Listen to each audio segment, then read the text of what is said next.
Light has no mass, and yet right now, at this very moment, light is bending around stars. It is warping past galaxies. It is spiraling into black holes like water circling a drain. Gravity is doing something to light that, by every intuitive understanding of physics, should be impossible. Because if light weighs nothing, if it has no substance for gravity to grab, then what exactly is being pulled? The answer is going to sound like poetry, but it is not. It is math. It is one of the most experimentally verified ideas in all of science, and it changes everything you thought you understood about the ground beneath your feet and the sky above your head.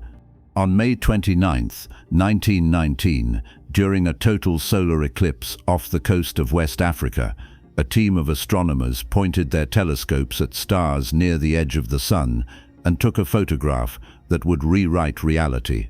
What they measured was a deflection, 1.75 arcseconds.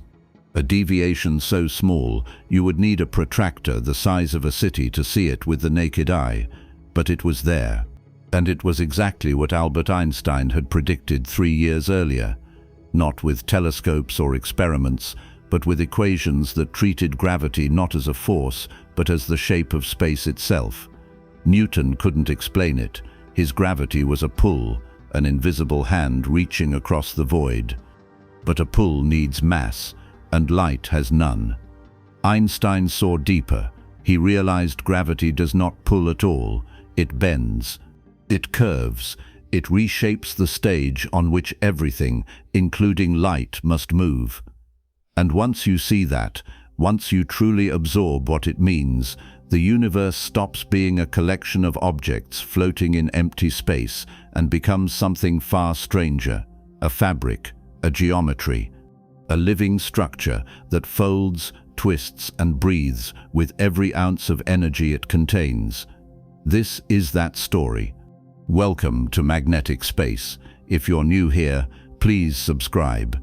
We make these documentaries every day, and honestly, we'd love to have you along for the ride. Before we begin, tell us in the comments where you're watching from and what time it is there. Now settle in.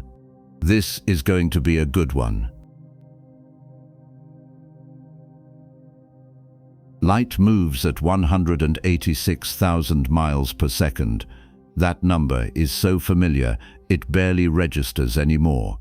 It's printed in textbooks, mentioned in documentaries, recited by physics students cramming for exams. 186,000 miles every single second. Fast enough to circle the Earth 7.5 times before you finish reading this sentence. Fast enough that if you could somehow ride a beam of light from the sun, you'd reach Earth in about 8 minutes, passing Mars on your way out, Jupiter an hour later, and the edge of the solar system in less than a day. The speed itself isn't the strange part. The strange part is what light is made of, or more precisely, what it isn't made of. Light has no mass, none. A photon, the particle that carries light, weighs exactly nothing. It is pure energy in motion, a ripple in an electromagnetic field that somehow decided to exist. It doesn't push against a scale. It doesn't pull on a spring. If you could catch one in your hand, which you can't, it would add nothing to your weight. 0 grams, 0 kilograms, 0 everything. And yet light bends. Not just in water or glass where you'd expect it to slow down and refract. That's basic optics, high school stuff. Light bends in open space, in the vacuum between stars, where there is no medium to push it around. It bends near massive objects like the sun, like galaxies, like the supermassive black holes sitting at the centers of distant quasars. It bends in ways that should not be possible if gravity works the way Isaac Newton told us it works. Because Newton's law of universal gravitation is very clear about one thing. Gravity is a force that pulls on mass. More mass means more pull. Less mass means less pull. No mass should mean no pull at all. So how does gravity grab hold of something that has no mass to grab? That's the question. And for more than 2 centuries, nobody had a good answer. The contradiction sat there in plain sight, quietly ignored, while physicists moved on to other problems that seemed more urgent. Then a few cracks started showing up in places no one expected.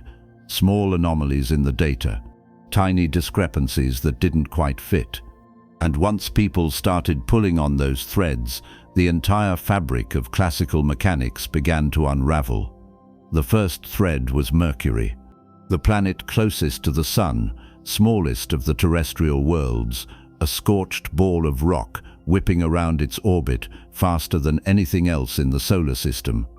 Mercury completes one trip around the Sun every 88 Earth days. Its orbit is not a perfect circle. It's an ellipse, like all planetary orbits, with the Sun sitting off to one side.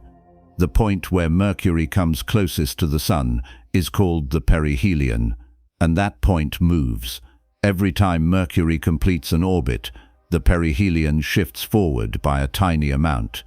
Over the course of a century, the cumulative shift adds up to about 574 arcseconds.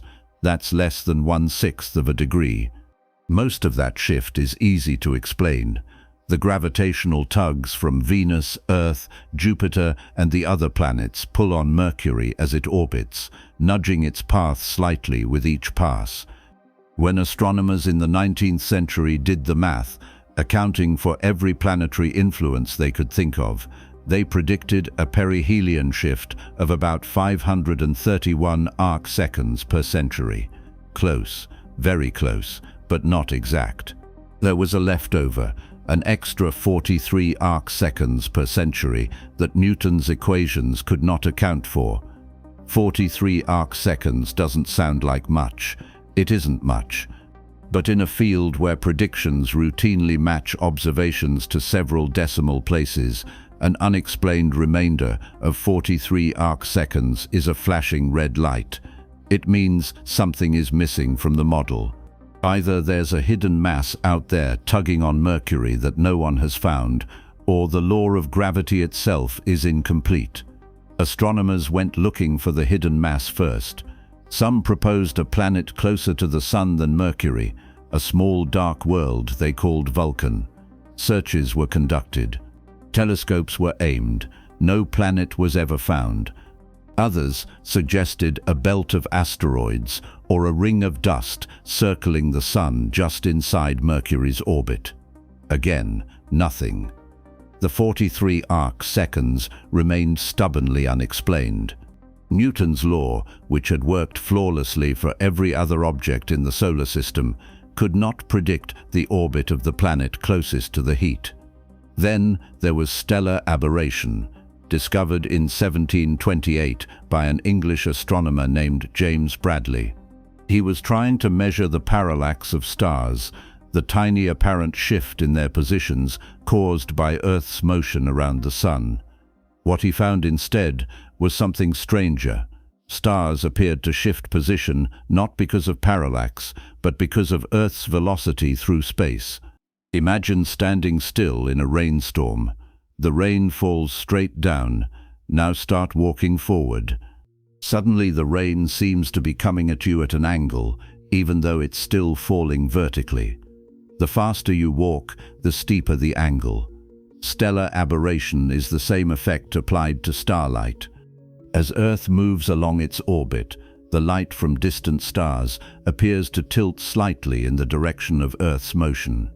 The effect is small, about 20 arcseconds, but it's measurable. And it was one of the first pieces of observational evidence that light has a finite speed. If light traveled infinitely fast, there would be no aberration. The fact that there is aberration means light takes time to cross space, and during that time, Earth is moving. Bradley's discovery didn't challenge Newton's gravity directly, but it planted a seed. It showed that light behaves in ways that depend on motion and velocity, not just on the properties of the objects emitting or absorbing it. For most of the 19th century, These were just curiosities. Mercury's orbit was a puzzle. Stellar aberration was a useful tool for calculating Earth's speed. Nobody thought they pointed to a fundamental problem with physics. Gravity was gravity. Newton had figured it out in 1687.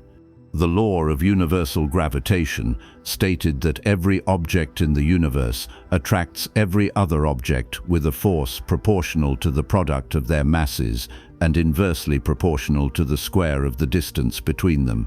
Write it out in plain language and it sounds simple. Two masses, one force, pulling them together. The bigger the masses, the stronger the pull. The farther apart they are, the weaker the pull. Clean, elegant, predictive, and it worked. It predicted the motion of the planets with stunning accuracy. It explained the tides. It let astronomers calculate the orbits of comets decades in advance. When Edmund Halley used Newton's equations to predict that a certain comet would return in 1758, and it did, right on schedule, the scientific world took notice. Newton's gravity wasn't just a theory, it was a machine that could tell the future. But machines break down when you push them too hard, and by the late 1800s, physicists were pushing hard. They were measuring things with greater precision. They were observing objects moving at higher speeds. And they were starting to notice that the Newtonian framework, as powerful as it was, had edges. Beyond those edges, the predictions didn't quite line up with reality. One of those edges involved light. Light, according to Newton, was made of particles he called corpuscles, tiny grains of matter flying through space at extraordinary speed.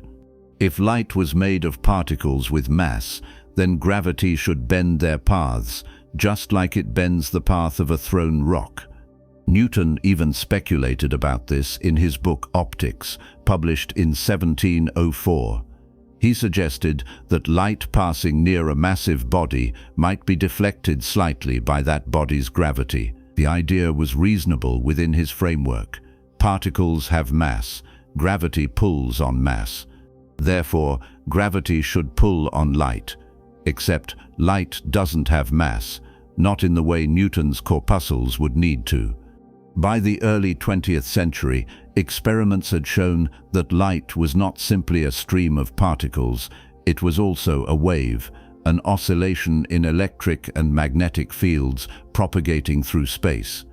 The wave picture explained interference, diffraction, polarization, all the phenomena that particle models struggled with. But waves don't have mass either. A ripple on a pond isn't a thing. It's a disturbance moving through a thing. If light is a wave, and waves don't have mass, then why would gravity affect it at all? That's the contradiction. The unsettling anomaly sitting in the middle of physics like a stone in a shoe. Light moves at a fixed speed. It has no mass, and yet, somehow, gravity bends it. You can see the bending. Astronomers had started noticing hints of it in observations of starlight passing near the sun during solar eclipses. The stars appeared to shift position slightly, as if their light had been nudged off course. The effect was tiny, right at the limit of what could be measured with the instruments of the time, but it was there. Newton's gravity couldn't explain it. Not fully. You could force the equations to spit out a number by pretending light had a tiny bit of mass, just enough to feel a gravitational tug. The math would give you a deflection angle of about 0.87 arcseconds for light grazing the edge of the sun. But that was a patch, not a solution. It required assuming something about light that all the evidence said wasn't true. And even if you accepted the patch, the number it gave you was wrong.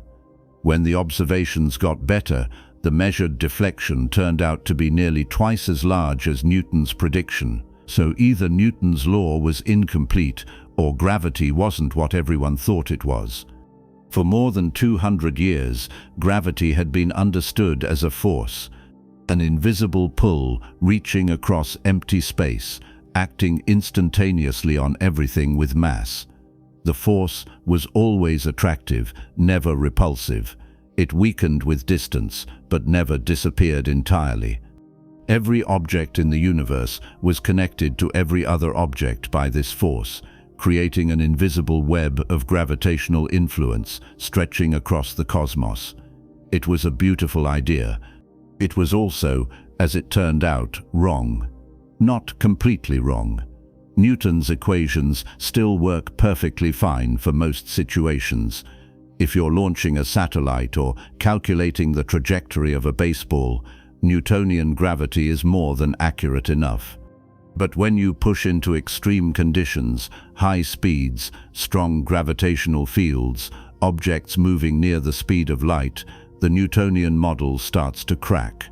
And light, traveling at the ultimate speed limit of the universe, lives permanently in that extreme regime. The cracks weren't obvious at first. They showed up as small, unexplained residuals in otherwise perfect calculations. Mercury's extra 43 arcseconds, the slightly wrong deflection angle for starlight, a faint sense among a few physicists that something fundamental was missing from the picture. Most ignored it.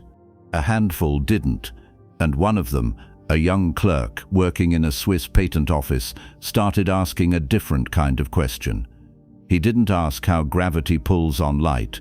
He asked whether gravity pulls at all. What if gravity isn't a force? What if the entire framework, the idea of masses reaching across space to tug on each other, is just an approximation?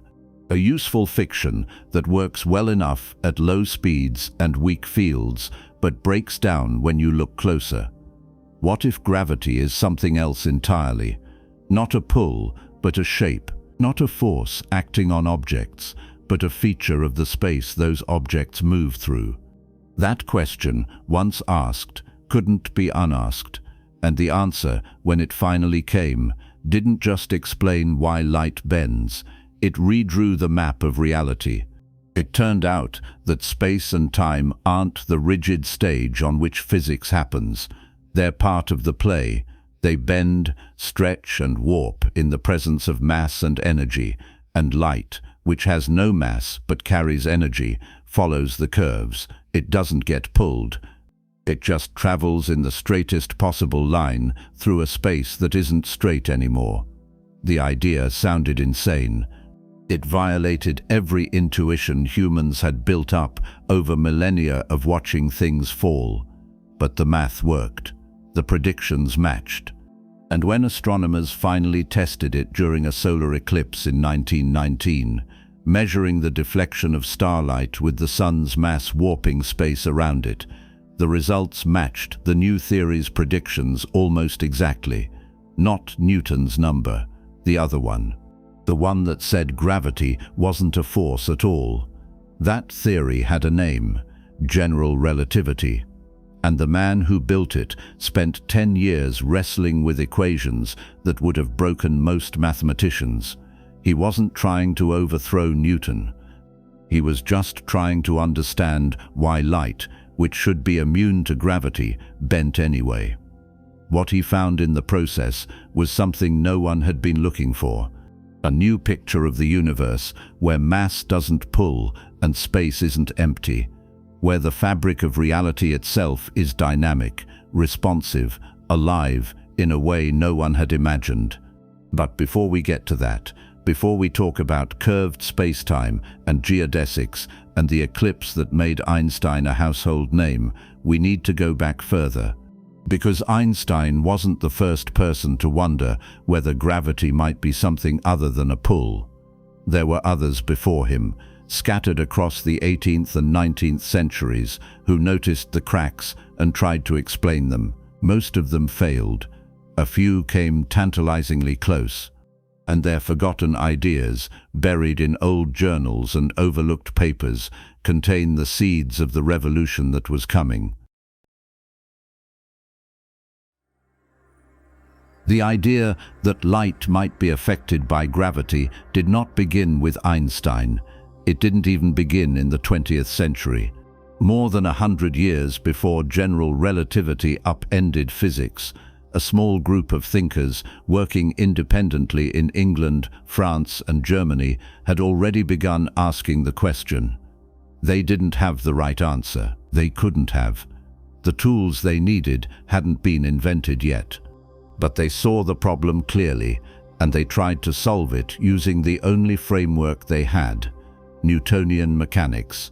The fact that their solutions were incomplete doesn't make them any less remarkable.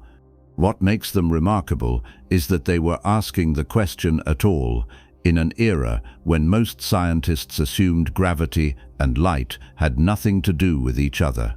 The first of these forgotten pioneers was an English clergyman named John Michell. If you've never heard of him, you're not alone. Michell spent most of his career in obscurity, serving as the rector of a small parish in Yorkshire. He was not affiliated with any major university. He did not publish prolifically. He did not seek fame. And yet, by the time he died in 1793, he had laid the groundwork for ideas that wouldn't be fully appreciated for another 2 centuries. He was the first person to propose the existence of black holes. He didn't call them that. The term wouldn't be coined until 1967. But the concept, a star so massive that light itself cannot escape its gravity, was his. Michell presented the idea in a paper read before the Royal Society of London in November 1783. The paper was titled "On the Means of Discovering the Distance, Magnitude, and Other Particulars of the Fixed Stars." It was, on the surface, a technical paper about stellar astronomy. But buried in the middle of it was a thought experiment so audacious that it's hard to believe it came from the 18th century. Michell started with a simple question. If light is made of particles, as Newton had suggested, and if those particles have mass, however small, then shouldn't gravity affect them? And if gravity affects them, then shouldn't there be a point where gravity is strong enough to stop them entirely? He did the math. He calculated how massive a star would need to be, and how compact for its surface gravity to prevent light from escaping. The number he arrived at was staggering. A star with the same density as the Sun, but 500 times its diameter, would have an escape velocity equal to the speed of light. Any light emitted from its surface would fall back down, pulled by gravity before it could reach an observer at a distance. The star would be invisible, completely dark, a hole in space where a star should be. Michell called these hypothetical objects dark stars. He even speculated about how you might detect one.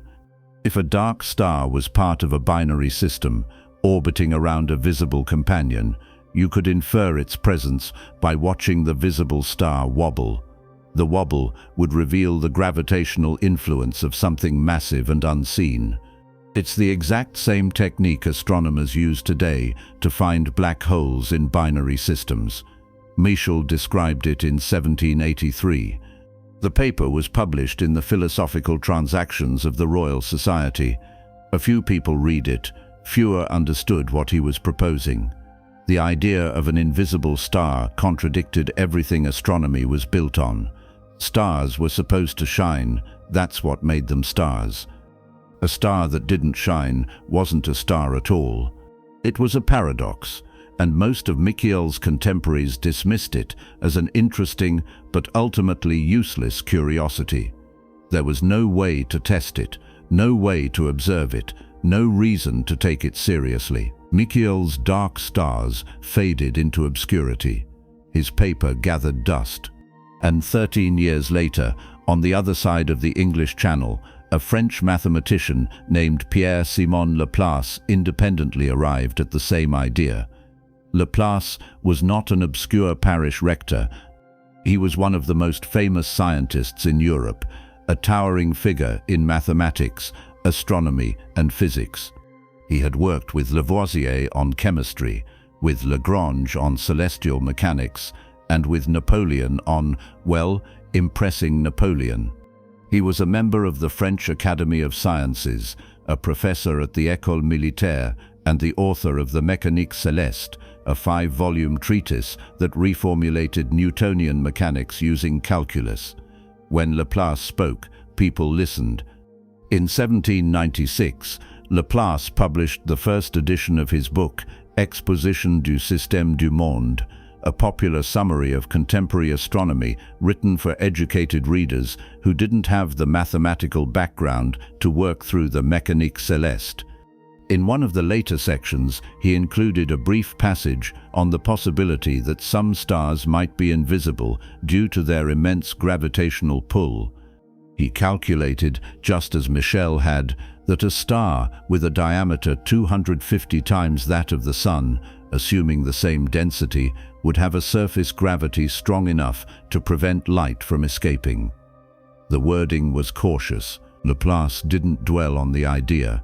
He mentioned it almost in passing, as a footnote to a broader discussion about stellar sizes and distances. But it was there. The same thought experiment, the same conclusion. Light, if it behaves like a particle with mass, should be trapped by sufficiently strong gravity. Laplace didn't know about Michell's paper. As far as anyone can tell, the two men never communicated.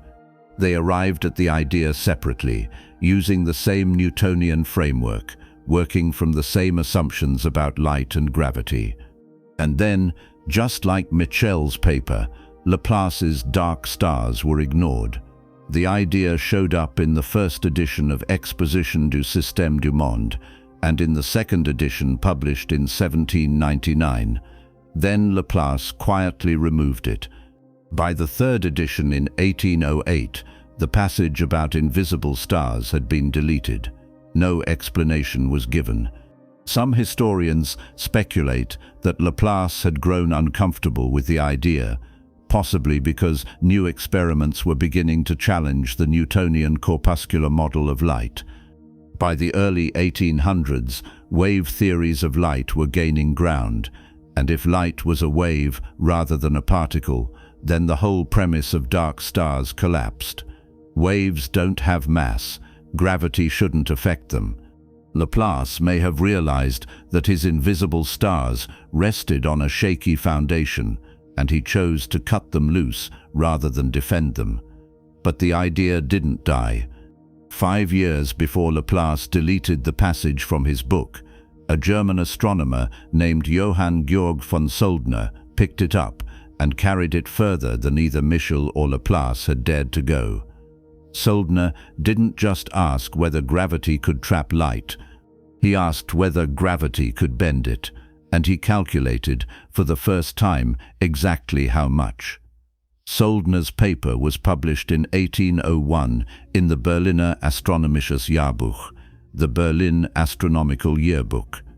The title was dry and technical, on the deflection of a light ray from its rectilinear motion by the attraction of a celestial body at which it nearly passes by. What the title describes is precisely what astronomers would later observe during the 1919 solar eclipse. Soldner was asking what happens to a beam of light that passes close to a massive object like the Sun.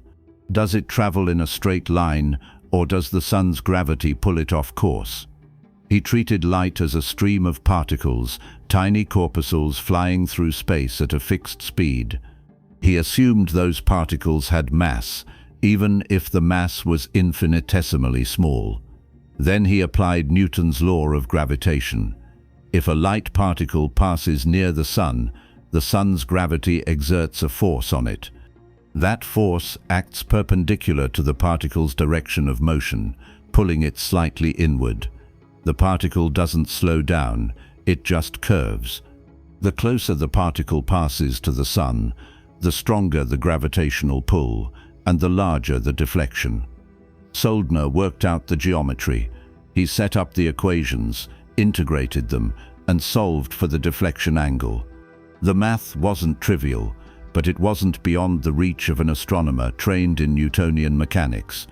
The result he got was remarkably precise. For a ray of light grazing the edge of the Sun, passing just above the visible surface, The deflection angle would be 0.875 arcseconds, less than 1 arcsecond, a tiny deviation right at the edge of what could conceivably be measured with the telescopes of the time. Soldner's paper is extraordinary for several reasons. First, it was the first quantitative prediction of light bending by gravity ever published. Michell and Laplace had speculated about light being trapped, but neither of them calculated how much a light ray would bend as it passed by a star. Soldner did. Second, the number he got, 0.875 arcseconds, is exactly what you would predict using Newtonian gravity if you assume light behaves like a massive particle. It's half the value that general relativity predicts, but that's because general relativity includes effects that Newtonian gravity knows nothing about. Soldner wasn't wrong within his framework. He was as right as anyone could be using the tools available in 1801. Third, and perhaps most remarkable, Soldner proposed an observational test. He suggested that the deflection could be measured during a solar eclipse by comparing the positions of stars near the Sun to their positions when the Sun was elsewhere in the sky. If gravity bends light, the stars should appear slightly shifted when the Sun passes in front of them. It's the exact same test Arthur Eddington would perform 118 years later. Soldner described the method in detail, down to the precautions needed to account for atmospheric refraction and instrumental errors. He even noted that the effect would be strongest for stars very close to the limb of the Sun, where the gravitational pull is most intense. Nobody tested it. As far as anyone can tell, no astronomer in the 19th century attempted to measure the deflection of starlight during an eclipse. The effect was too small, the observational challenges too great, and the theoretical motivation too weak. If light really was made of massless waves, as more and more physicists were beginning to believe, then Soldner's prediction was meaningless.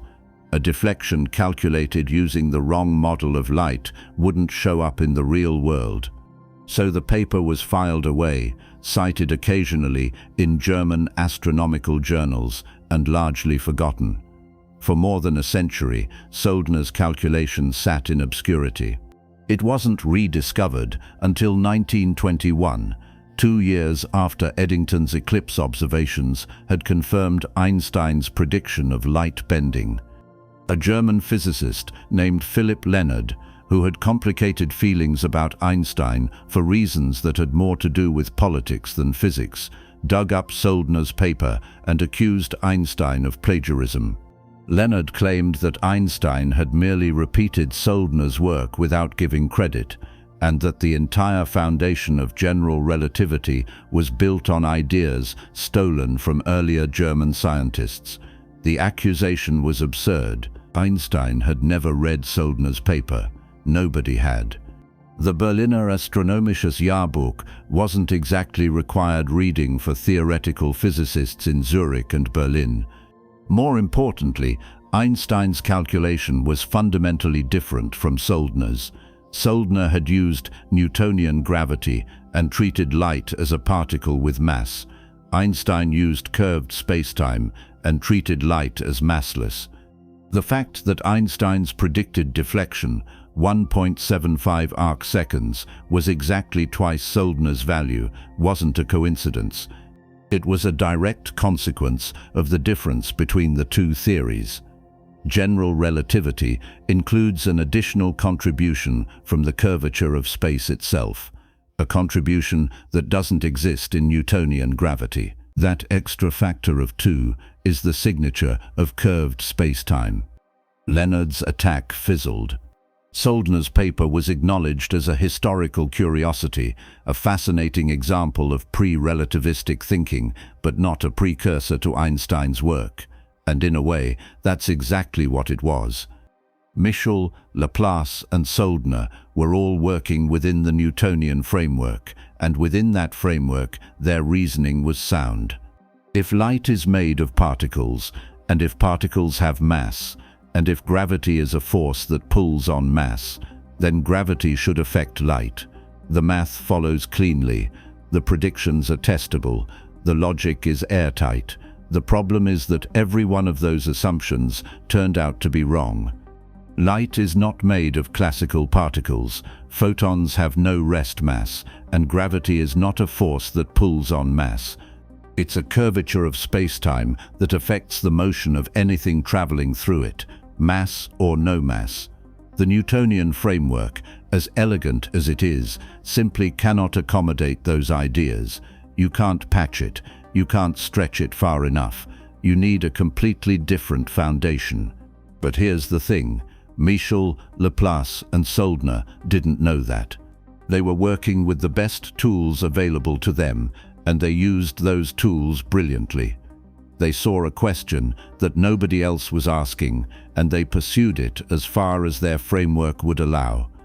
Michell imagined stars so massive that light couldn't escape. Laplace calculated the conditions under which that would happen.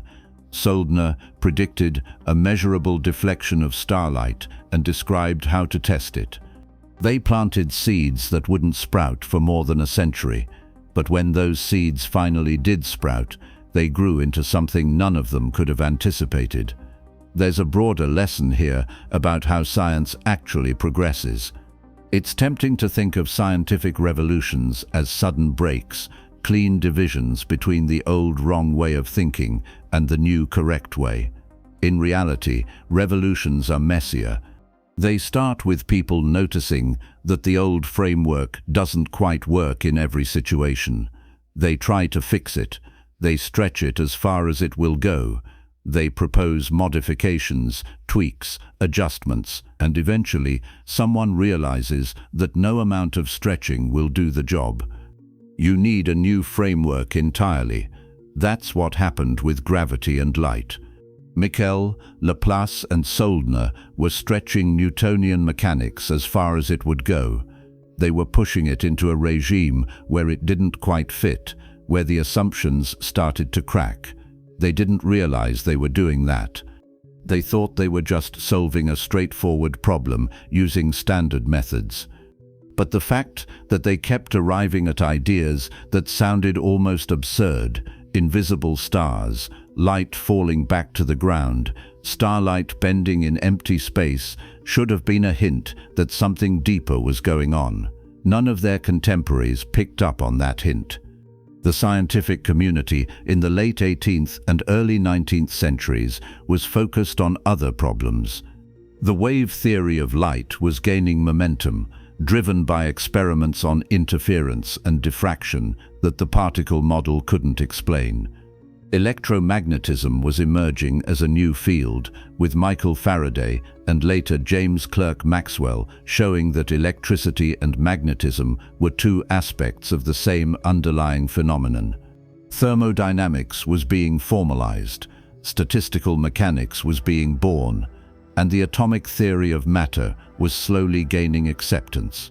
Gravity seemed settled. Newton had solved it.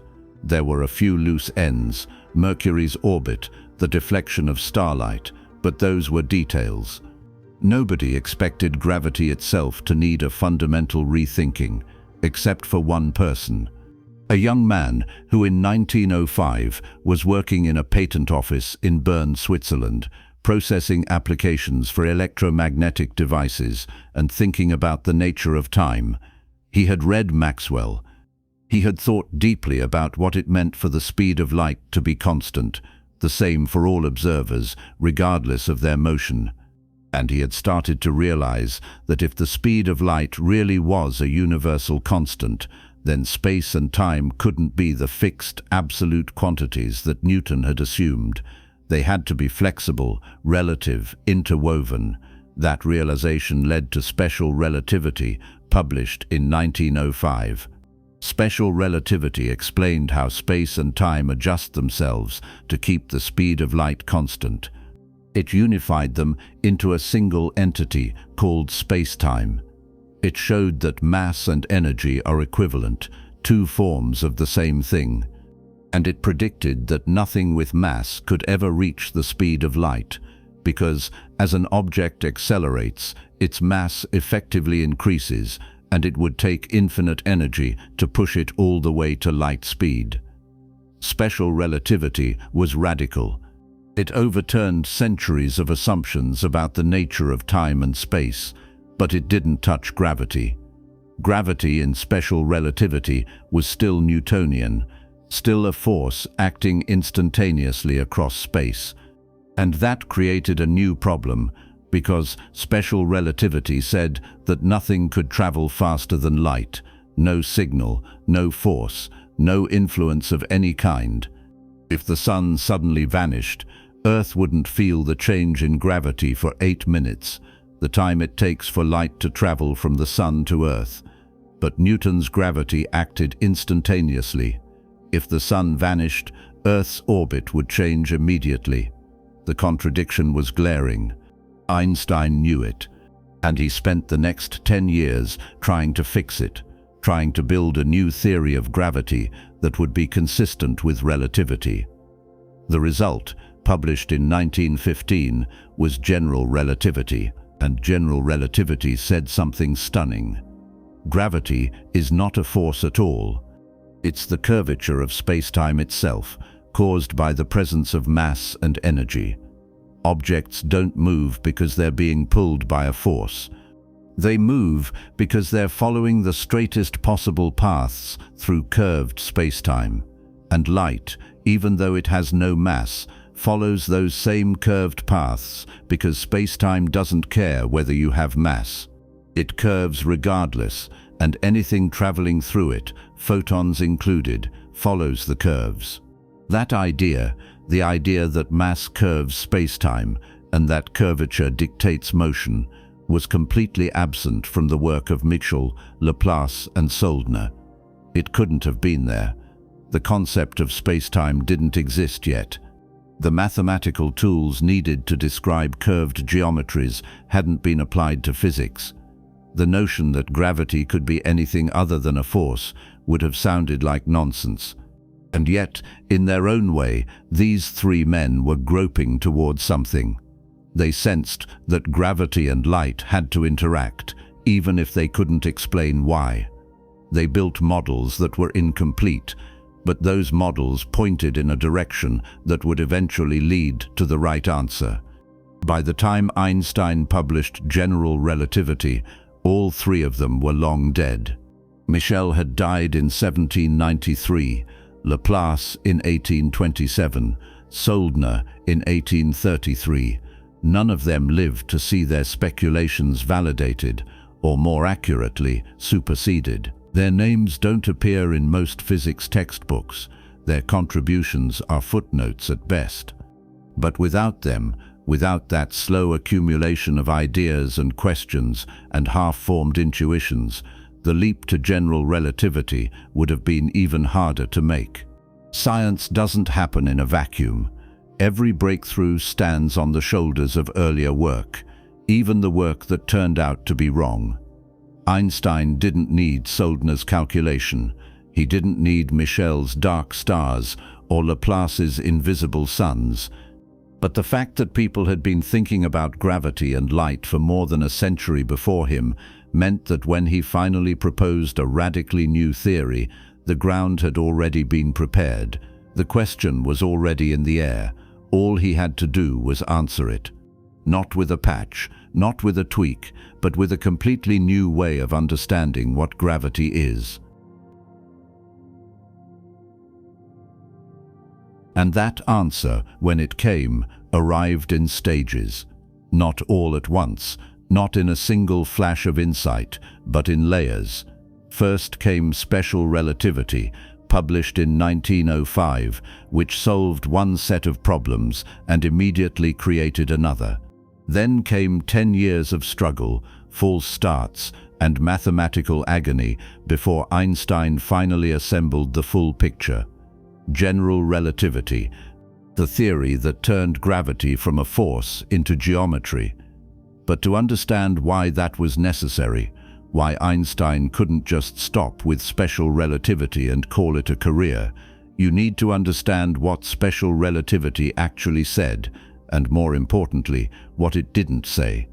Special relativity started with a single stubborn fact. The speed of light is constant. No matter how fast you're moving, no matter what direction you're traveling, no matter whether you're chasing a light beam or running away from it, you will always measure its speed as exactly the same value, 186,000 miles per second, not approximately the same.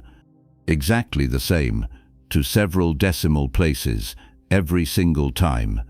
That fact had been established experimentally in 1887 by Albert Michelson and Edward Morley, who built an interferometer sensitive enough to detect tiny differences in the speed of light in different directions. They were looking for evidence of the luminiferous ether, a hypothetical invisible medium that physicists believed light waves must be traveling through.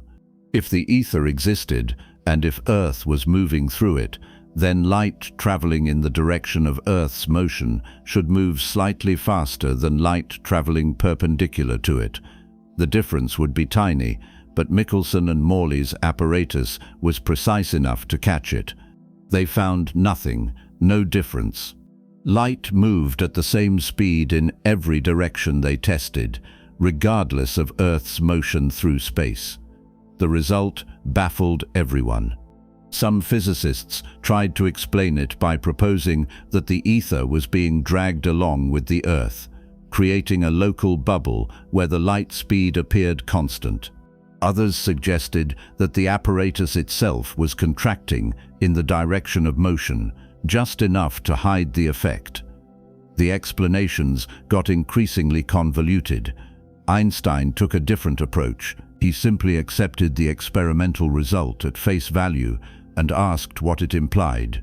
If the speed of light really is the same for all observers, then something else has to give. And the something else, it turned out, was space and time themselves. They're not fixed, they're not absolute, they adjust, flexing and stretching in exactly the way needed to keep the speed of light constant. Here's what that means in practice. Imagine you're standing on a train platform, watching a train speed past. Someone on the train shines a flashlight forward, in the direction the train is moving. You'd expect the light from that flashlight to be moving faster than 186,000 miles per second from your perspective, because it's got the train's velocity added to it. But it doesn't. You measure it moving at exactly 186,000 miles per second. The person on the train also measures it at 186,000 miles per second. Same beam of light, two different observers, two different states of motion, and somehow you both get the same answer. The only way that works is if time itself is running at different rates for you and the person on the train.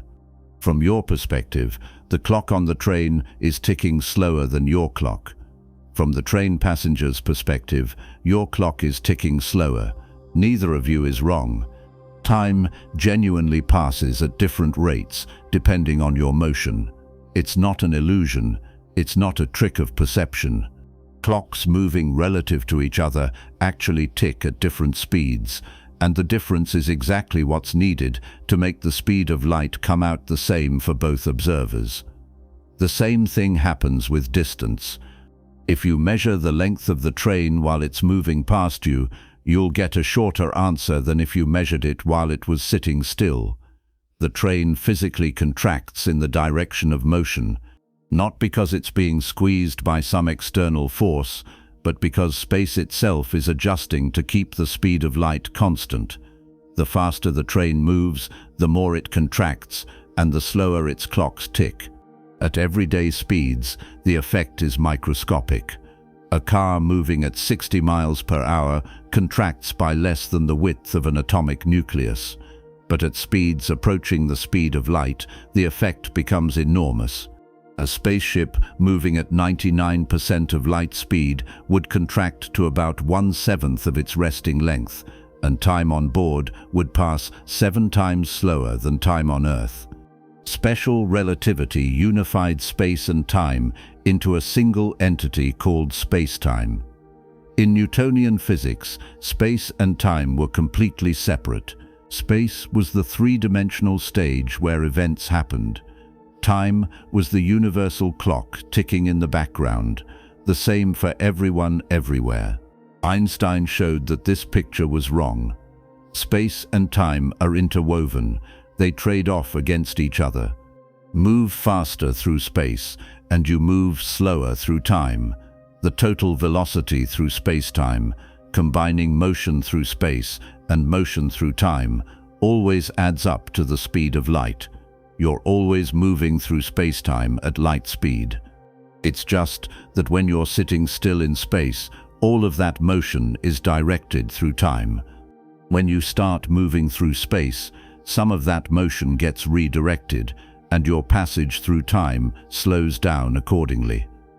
The theory also revealed something unexpected about mass and energy. They're equivalent. Mass is just a very concentrated form of energy, and energy has mass. The relationship between them is given by the most famous equation in physics, E equals mc squared. Energy equals mass times the speed of light squared. The speed of light is a huge number, and squaring it makes it even more enormous, which means a tiny amount of mass contains a staggering amount of energy. A single kilogram of matter, if you could convert it entirely into energy, would release about 90 quadrillion joules, enough to power the entire United States for several days. Special relativity worked beautifully. It explained the Michelson-Morley result. It resolved a long-standing puzzle about electromagnetism. It predicted effects that were later confirmed in particle accelerators and atomic clocks. It was a triumph, and it had a gaping hole in the middle. Gravity. Newton's law of gravitation said that the gravitational force between two objects depends on their masses and the distance between them. Change the position of one object, and the force on the other object changes instantaneously. No delay, no signal traveling from one to the other. Just instant action at a distance. But special relativity said that nothing can travel faster than light. No signal, no force, no information of any kind. If the sun suddenly disappeared, Earth wouldn't feel the change in gravity until 8 minutes later, the time it takes for light to cross the distance between them. Newtonian gravity violated special relativity. The two theories were incompatible. One of them had to be wrong, or at least incomplete. And given that special relativity was built on rock-solid experimental evidence, the problem almost certainly lay with Newton. Gravity needed to be reformulated. Einstein knew that. The question was how. The breakthrough came in 1907, while Einstein was still working at the patent office. He later described it as the happiest thought of his life. He was sitting at his desk, thinking about gravity, when he realized something simple and profound. If you're in free fall, you don't feel gravity. Jump off a diving board, and for the brief moment you're falling through the air, you feel weightless. Drop a coin, and it falls alongside you at exactly the same rate, hovering in front of your face as if gravity had been turned off. Inside a falling elevator, assuming you could ignore the wind resistance and the impending crash, you'd float. Everything around you would float. It would feel exactly like being in deep space, far from any massive object, where there's no gravity at all. Now flip the situation around. Imagine you're inside a windowless room sitting on a chair. You feel a force pressing you down into the seat. Is that gravity? Or is the room accelerating upward, pushing the floor up against your feet? There's no way to tell, not by any measurement you can make inside the room. The two situations, sitting still in a gravitational field and accelerating upward in empty space, are completely indistinguishable. Gravity and acceleration produce exactly the same physical effects. Einstein called this the equivalence principle. It sounds almost trivial when you first hear it. Of course, gravity and acceleration feel the same. everyone knows that. But the implications are anything but trivial. If gravity and acceleration are equivalent, then anything that happens in an accelerating reference frame should also happen in a gravitational field. And one of the things that happens in an accelerating reference frame is that light bends. Imagine you're inside a rocket, accelerating upward in empty space. Someone outside the rocket shines a laser beam horizontally through a window on one side. The beam enters the rocket, crosses the interior, and exits through a window on the opposite side. From the perspective of someone outside the rocket, the beam travels in a perfectly straight line. But from your perspective inside the rocket, the beam curves. It enters the window, arcs downward, and exits the opposite window lower than where it entered. The rocket is accelerating upward while the light is crossing, so by the time the light reaches the far side, the rocket has moved. The beam appears to fall. If acceleration makes light bend, and if gravity is equivalent to acceleration, then gravity should make light bend too. Not because light has mass. Not because gravity is pulling on photons the way it pulls on rocks, but because gravity does the same thing to space and time that acceleration does. It warps them, and light, traveling through warped space and time, follows a curved path.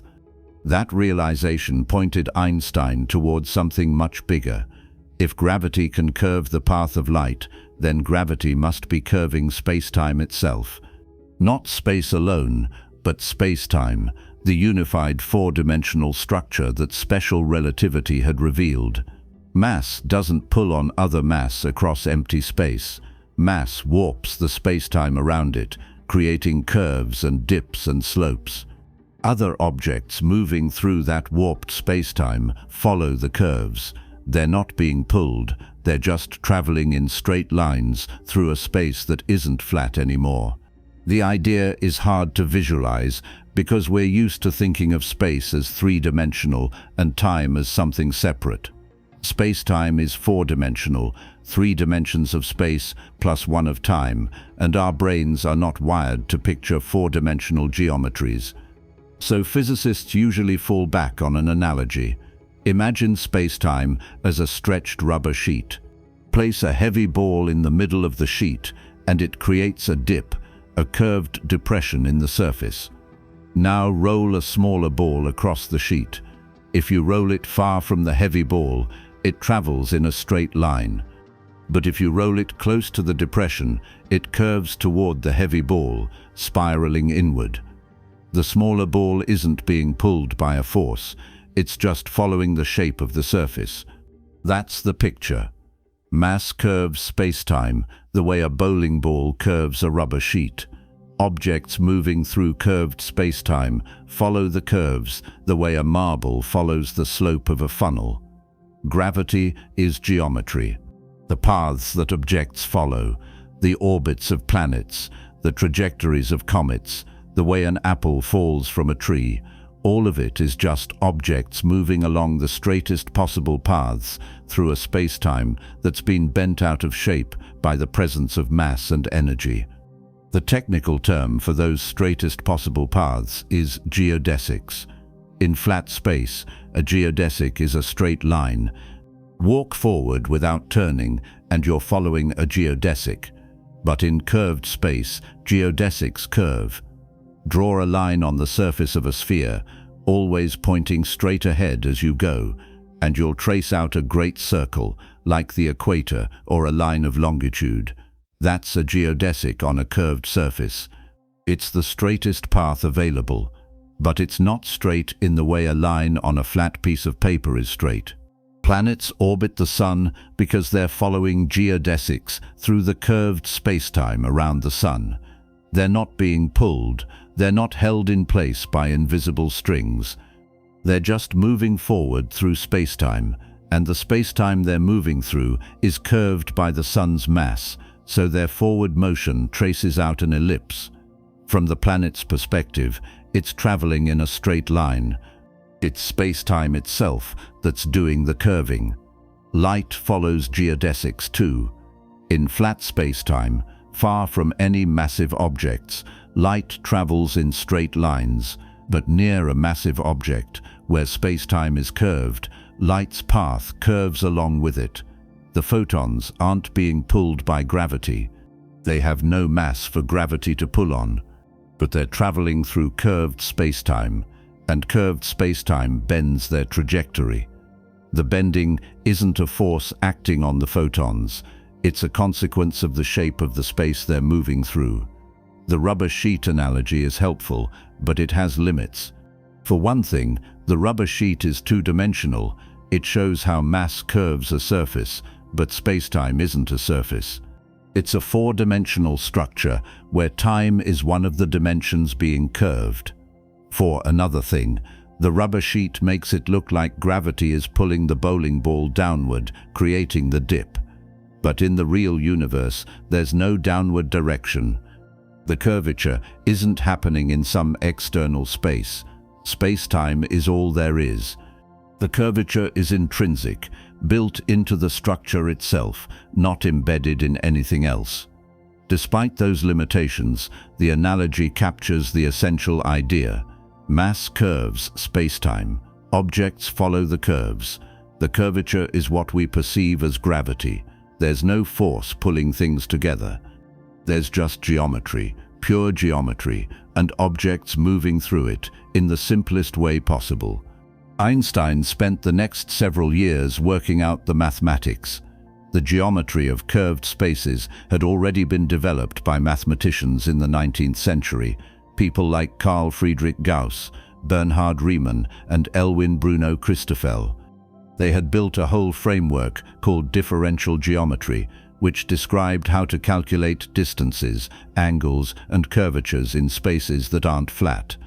Einstein didn't invent that framework.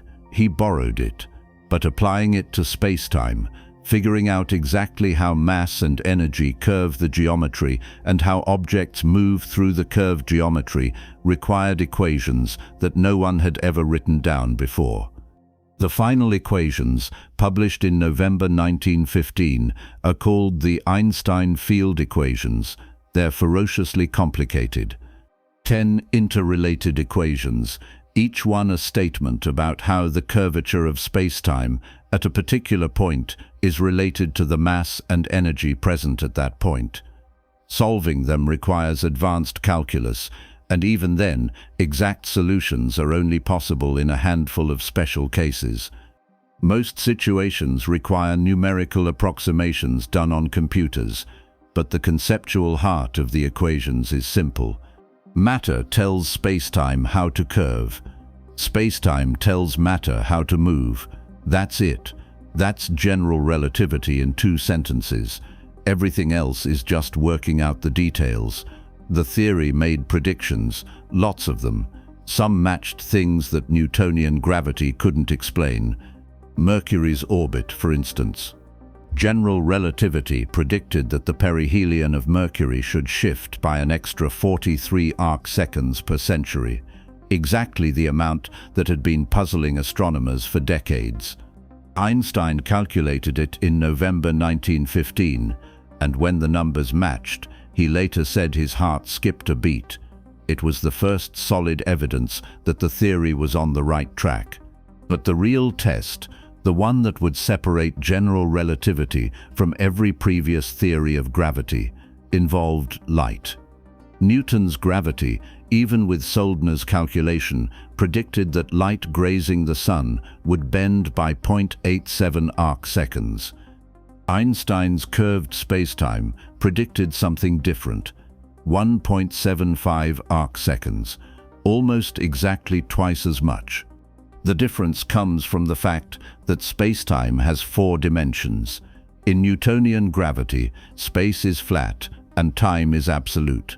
Light curves because gravity pulls on it, or at least that's the interpretation if you try to shoehorn light into the Newtonian framework. In general relativity, both space and time are curved.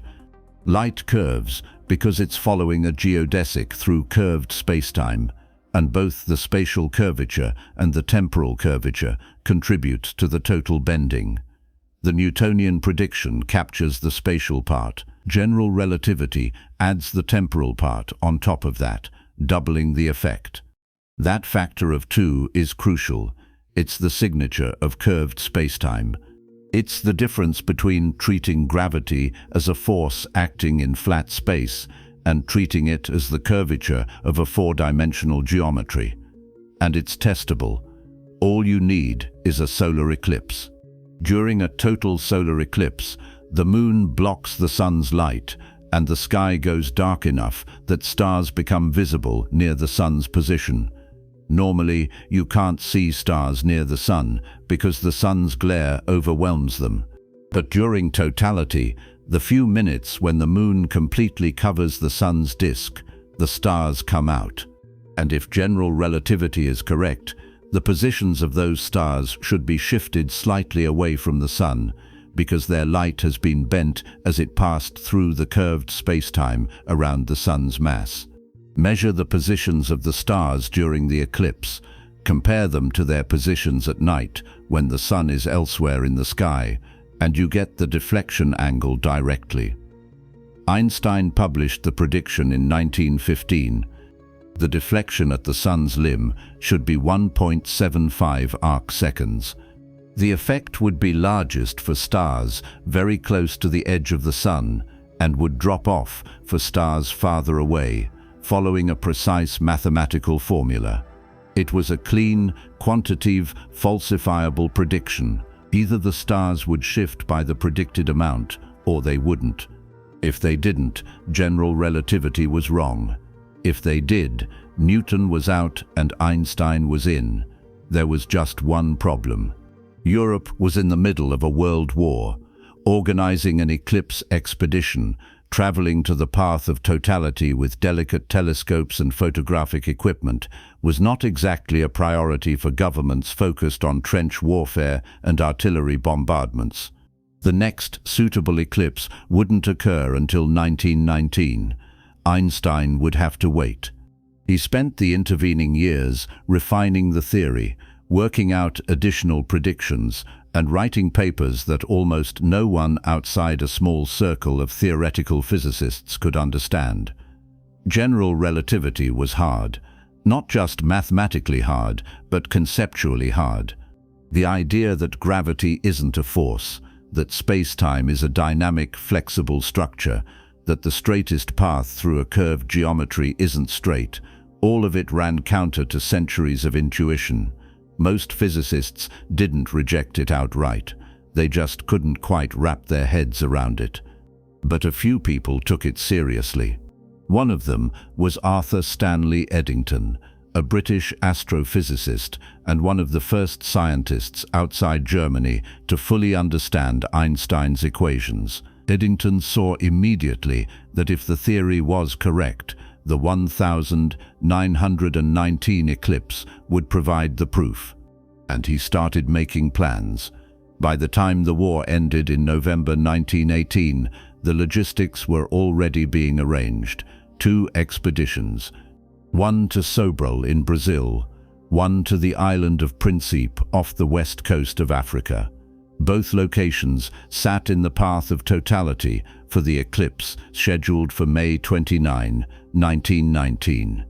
Both teams would carry telescopes, cameras, and photographic plates to record the positions of stars near the sun during totality.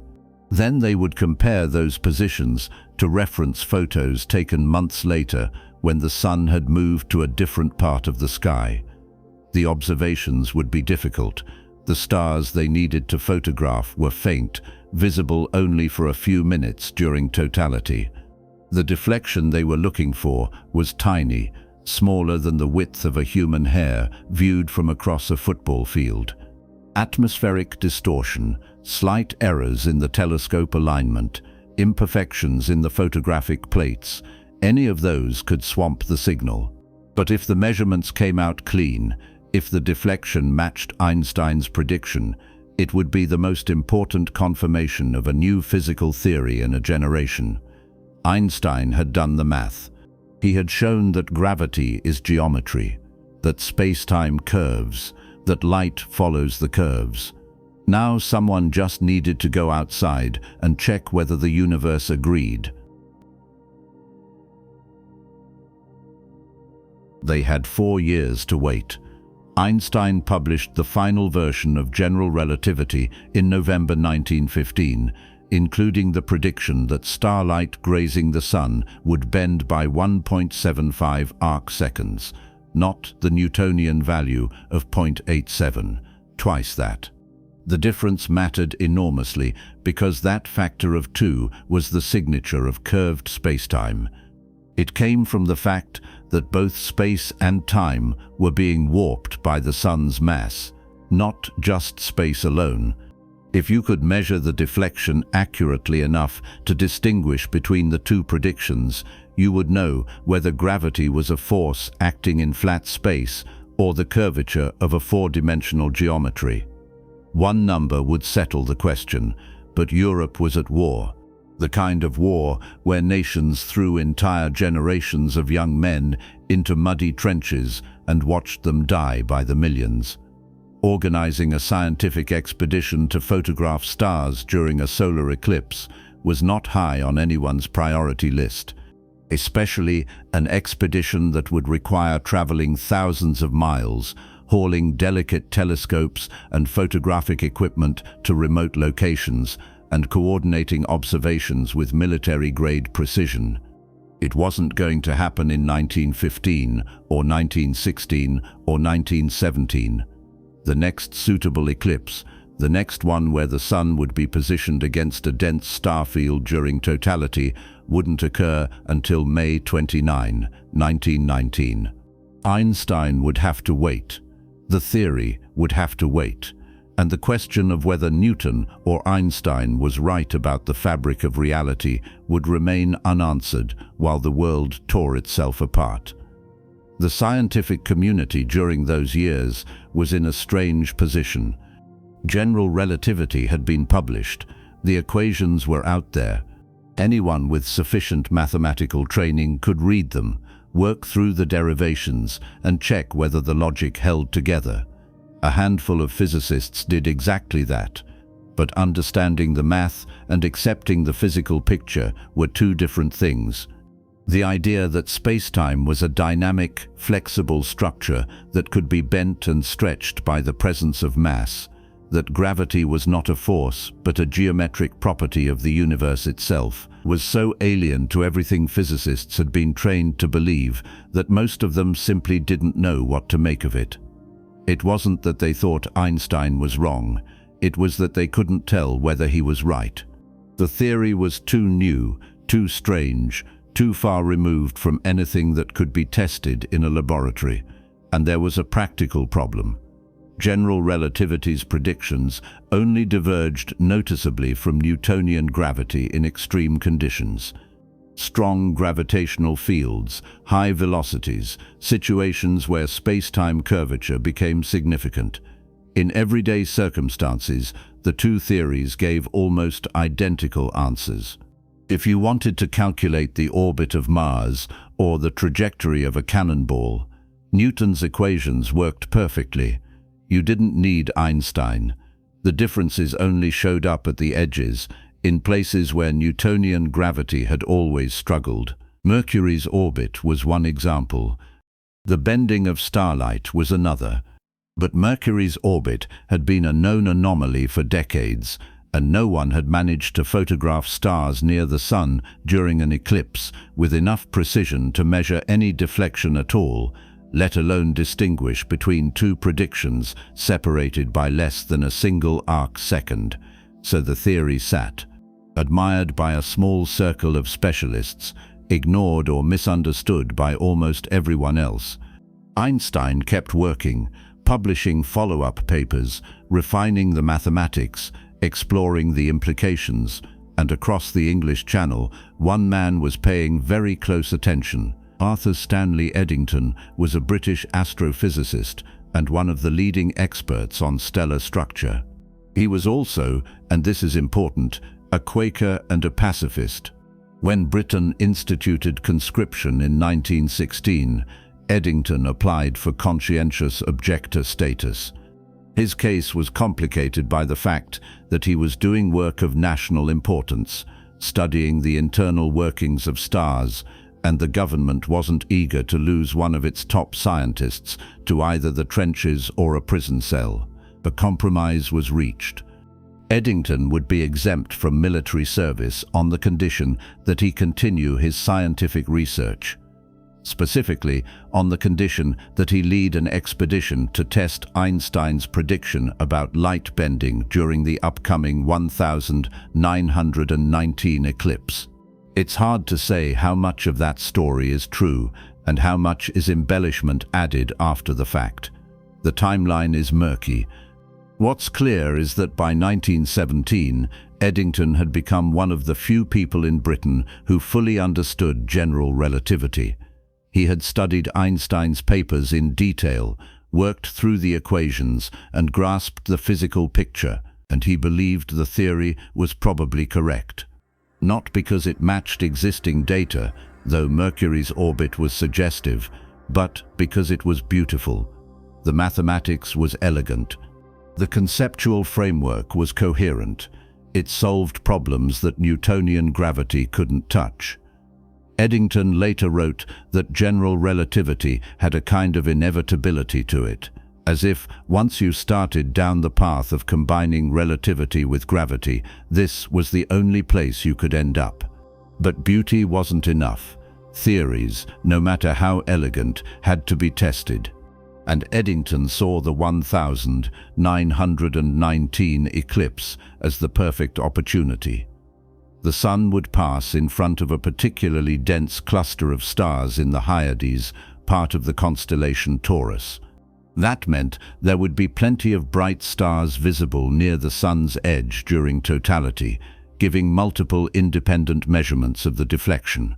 The eclipse path crossed the Atlantic, passing over parts of South America and West Africa. Both regions were accessible by ship, assuming the war ended and travel restrictions were lifted.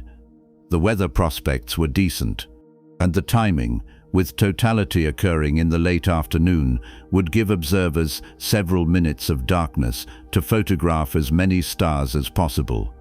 Eddington began making plans.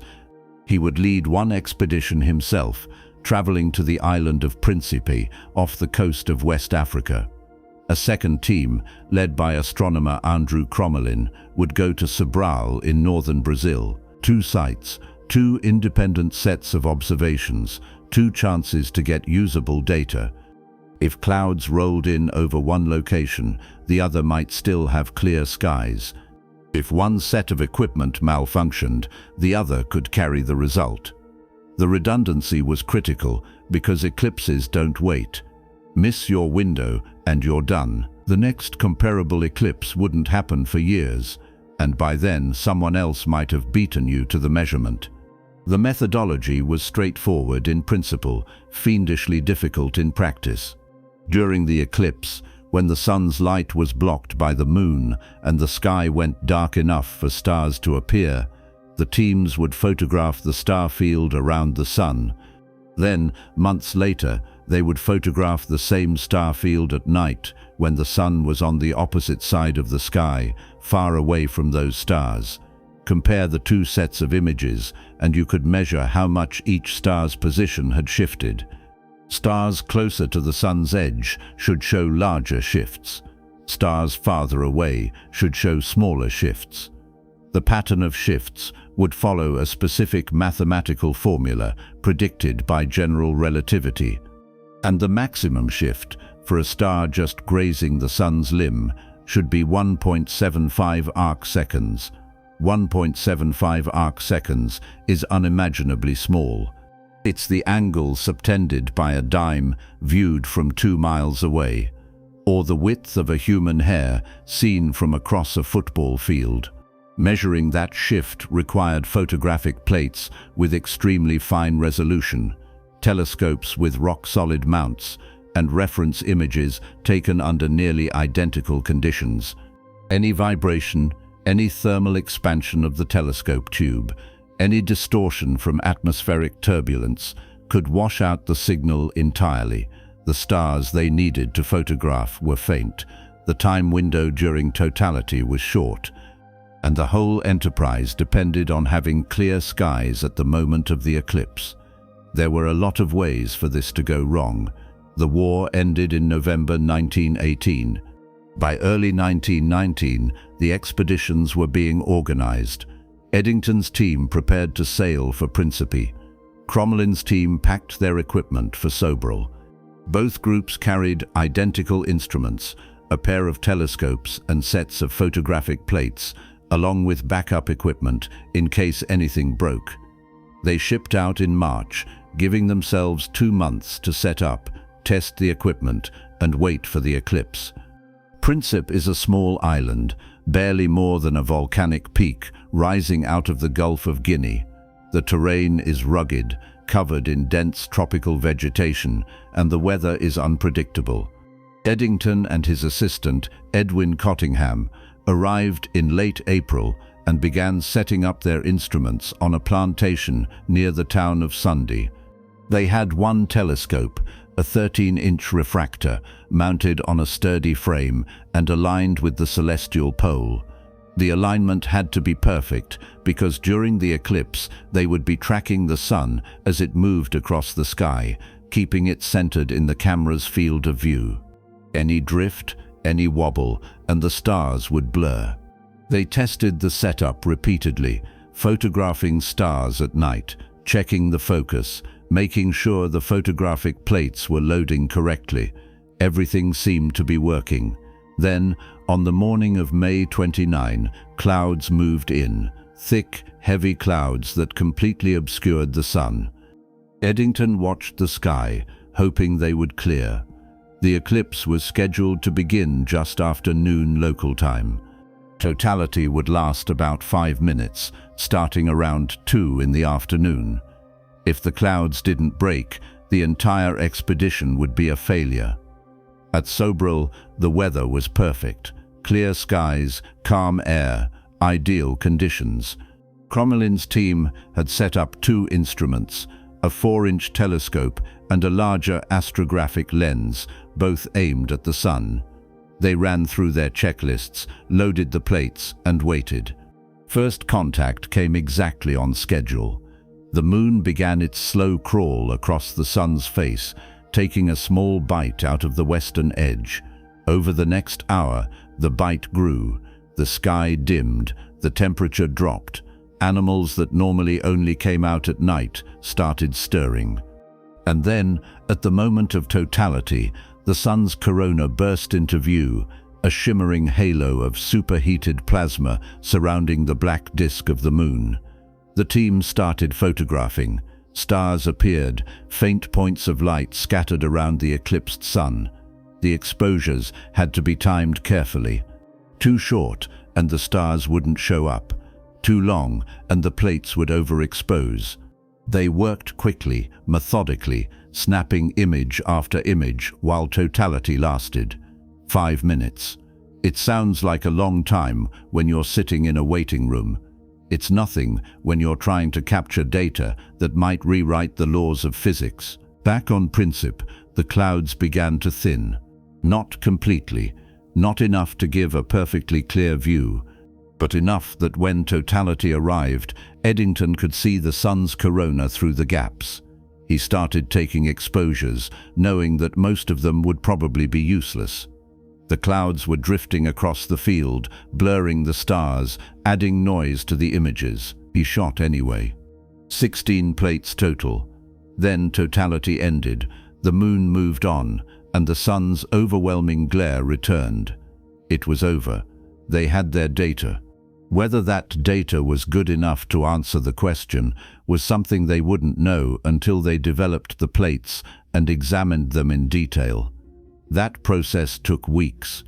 Eddington and Cottingham stayed on Principe after the eclipse, developing the plates in a makeshift darkroom, measuring the star positions by hand using a device called a micrometer. Out of the 16 plates they exposed, only 2 came out clean enough to use. The rest were fogged by clouds or ruined by moisture that had seeped into the camera. But those 2 good plates were enough. Eddington measured the positions of 7 stars visible on the images, compared them to reference positions from star catalogues, and calculated the deflection. The numbers came out close to 1.6 arcseconds. Not exactly 1.75, but well within the margin of error and clearly inconsistent with the Newtonian prediction of 0.87. Crommelin's team at Sobral had better luck with the weather, but ran into a different problem. The larger of their 2 instruments, the astrographic lens, had been slightly out of focus during the eclipse. The star images on those plates were blurred, and the measured positions were systematically off. But the smaller telescope, the 4-inch refractor, had worked perfectly. Its plates were sharp, the stars clearly defined, and the deflections measurable with high precision. The result from the Sobral data was 1.98 arcseconds. Again, not a perfect match to Einstein's prediction, but close. And again, far too large to be explained by Newtonian gravity. Both teams had found the same thing. Starlight bends when it passes near the sun, not by the amount Newton's equations would predict if you assumed light had mass, by roughly twice that amount. The factor of 2, the signature of curved spacetime, was sitting right there in the data. Eddington knew immediately what it meant. General relativity was correct. Newton's law of gravity, which had stood unchallenged for more than 200 years, was not the whole story. Gravity was not a force, it was geometry.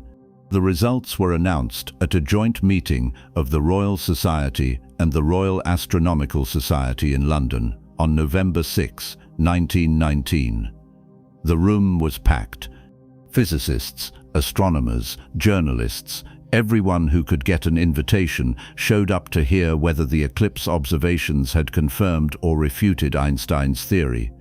J.J. Thomson, the president of the Royal Society and the man who had discovered the electron, chaired the session.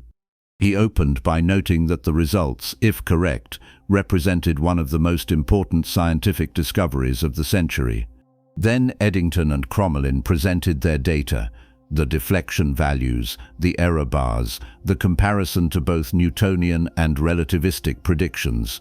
The conclusion was cautious but clear. The observations favored Einstein. The reaction was immediate.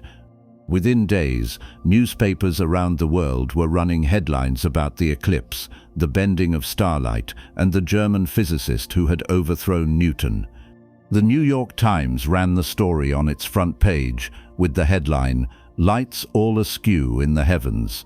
The article described Einstein's theory as a challenge to fundamental assumptions about space and time, and it noted that the eclipse observations appeared to confirm his radical ideas. Similar stories appeared in papers across Europe, Asia, and the Americas. Almost overnight, Albert Einstein went from being a respected but relatively obscure theoretical physicist to an international celebrity. The public fascination with the result is worth pausing on, because it reveals something about how science intersects with culture. General relativity was not an easy theory to understand. The equations were impenetrable to anyone without advanced training in mathematics. The physical picture, the idea that space-time curves and that curvature explains gravity, was deeply counterintuitive, and yet people were captivated. Part of the appeal was the David and Goliath narrative. Einstein, a lone thinker armed only with equations, had taken on Isaac Newton, the towering giant of classical physics, and won. Part of it was the timing. The world had just emerged from a catastrophic war, and here was a story about international scientific cooperation. British astronomers testing a German physicist's theory, transcending national boundaries in the pursuit of truth. And part of it was the sheer strangeness of the result. Light bends. Space curves. The universe is not what it seems. Those ideas had a kind of poetic resonance that went beyond the technical details. But the technical details mattered. The 1919 result, as dramatic as it was not without controversy. Some scientists pointed out that the error bars on the measurements were large enough that the data didn't definitively rule out alternative theories. Others questioned whether the plates from Principe should have been included at all, given how poor the observing conditions had been. The Sobral data was cleaner, but even there, the discrepancy between the two instruments, the blurry astrographic plates versus the sharp refractor images, raised questions about systematic errors. Was the deflection really 1.75 arcseconds, or was it something slightly different that just happened to look consistent with Einstein's prediction when you averaged the noisy data? Eddington defended the results vigorously. He argued that the pattern of deflections, the way the shifts varied with distance from the sun's limb, matched the relativistic formula too closely to be a coincidence. He acknowledged the uncertainties, but insisted that the overall picture was clear. Newton was wrong. Einstein was right. Gravity bends light by curving spacetime, and the 1919 eclipse had provided the first direct evidence for that curvature. Over the following decades, additional eclipse observations were carried out, each one using better equipment and more refined techniques. The results converged. By the 1950s, the consensus was solid. The deflection of starlight near the sun is, within measurement error, exactly what general relativity predicts. Later observations, using radio telescopes, which can measure the positions of distant quasars with extraordinary precision, pushed the accuracy even further. Today, the deflection has been measured to better than 0.1% precision, and it matches Einstein's formula perfectly. But in 1919, none of that follow-up work had been done yet. The result was new, fragile, and open to interpretation. What made it stick, what turned it into one of the defining moments in the history of science, was not just the data, it was the narrative. The story of the Eclipse expeditions had drama, it had tension, it had a clear before and after. Before the eclipse, general relativity was a speculative theory with minimal experimental support. After the eclipse, it was the new foundation of gravitational physics. That transition happened in a matter of months, driven as much by the cultural impact of the story as by the strength of the evidence. Einstein himself seemed bemused by the sudden fame. He gave interviews, he received telegrams from scientists and politicians around the world. He was invited to speak at universities, honored by scientific societies, and celebrated as a genius who had reshaped our understanding of the universe. In private, he was more measured. He knew the theory was correct, not because of the eclipse, but because the mathematics was consistent and the physical picture made sense. The eclipse was confirmation, not discovery. The real work had been done years earlier, in the long struggle to build the equations and understand what they meant. But the public didn't care about the equations. They cared about the image of light bending around the sun, stars shifting position, space-time warping under the weight of mass. Those ideas were vivid, tangible, easy to visualize even if the underlying mechanics were opaque, and the eclipse gave them a concrete event to hang the story on. A moment when theory met reality and reality agreed. There's a deeper reason why the 1919 eclipse mattered beyond the immediate confirmation of general relativity. It established a new standard for how fundamental physics should be tested. The eclipse expeditions required international coordination, precise instrumentation, careful data analysis, and independent verification. They set a template that later experiments, from particle accelerators to gravitational wave detectors, would follow. The idea that a single dramatic observation could validate or overturn a theoretical framework became a central part of how physics operates. You build the theory, you make a prediction, you test it, and the universe tells you whether you were right. General relativity passed that test, and in passing it, the theory opened the door to a cascade of new questions. If spacetime curves, what happens in regions where the curvature becomes extreme? What does the universe look like near a collapsing star, or inside the event horizon of a black hole, or at the moment of the Big Bang? If light follows curved geodesics, what other effects does that produce? Can spacetime act as a lens, magnifying distant objects? Can gravity create multiple images of the same star, distorted and stretched by the curvature in between? All of those questions trace back to the 1919 eclipse. The observation itself was simple. Stars shifted, light bent, but the implications rippled outward, reshaping cosmology, astrophysics, and our entire picture of what the universe is and how it works. The eclipse didn't just confirm a theory, it launched a revolution, and at the center of that revolution was a single number, 1.75 arcseconds, the distance a star appears to move when its light passes through the curved spacetime around the Sun. A shift so small you could never see it with your naked eye, but large enough to prove that the space you move through, the time you experience, the ground you stand on, all of it is dynamic, flexible, alive, not a rigid stage, but part of the performance. Bending, stretching, responding to the presence of mass and energy in ways that Newton never imagined. The 1919 eclipse didn't just make Einstein famous. It forced the world to accept that reality itself is stranger, more fluid, and more beautiful than anyone had dared to believe. And it did so with nothing more than a few photographic plates, a pair of telescopes, and the light from stars whose photons had been traveling through curved spacetime for years before finally reaching Earth on a single afternoon in May. That light had always been bending. Starlight had been following geodesics through the Sun's gravitational field for as long as the Sun had existed. What changed in 1919 was not the universe, it was us. We finally learned to see what had been there all along.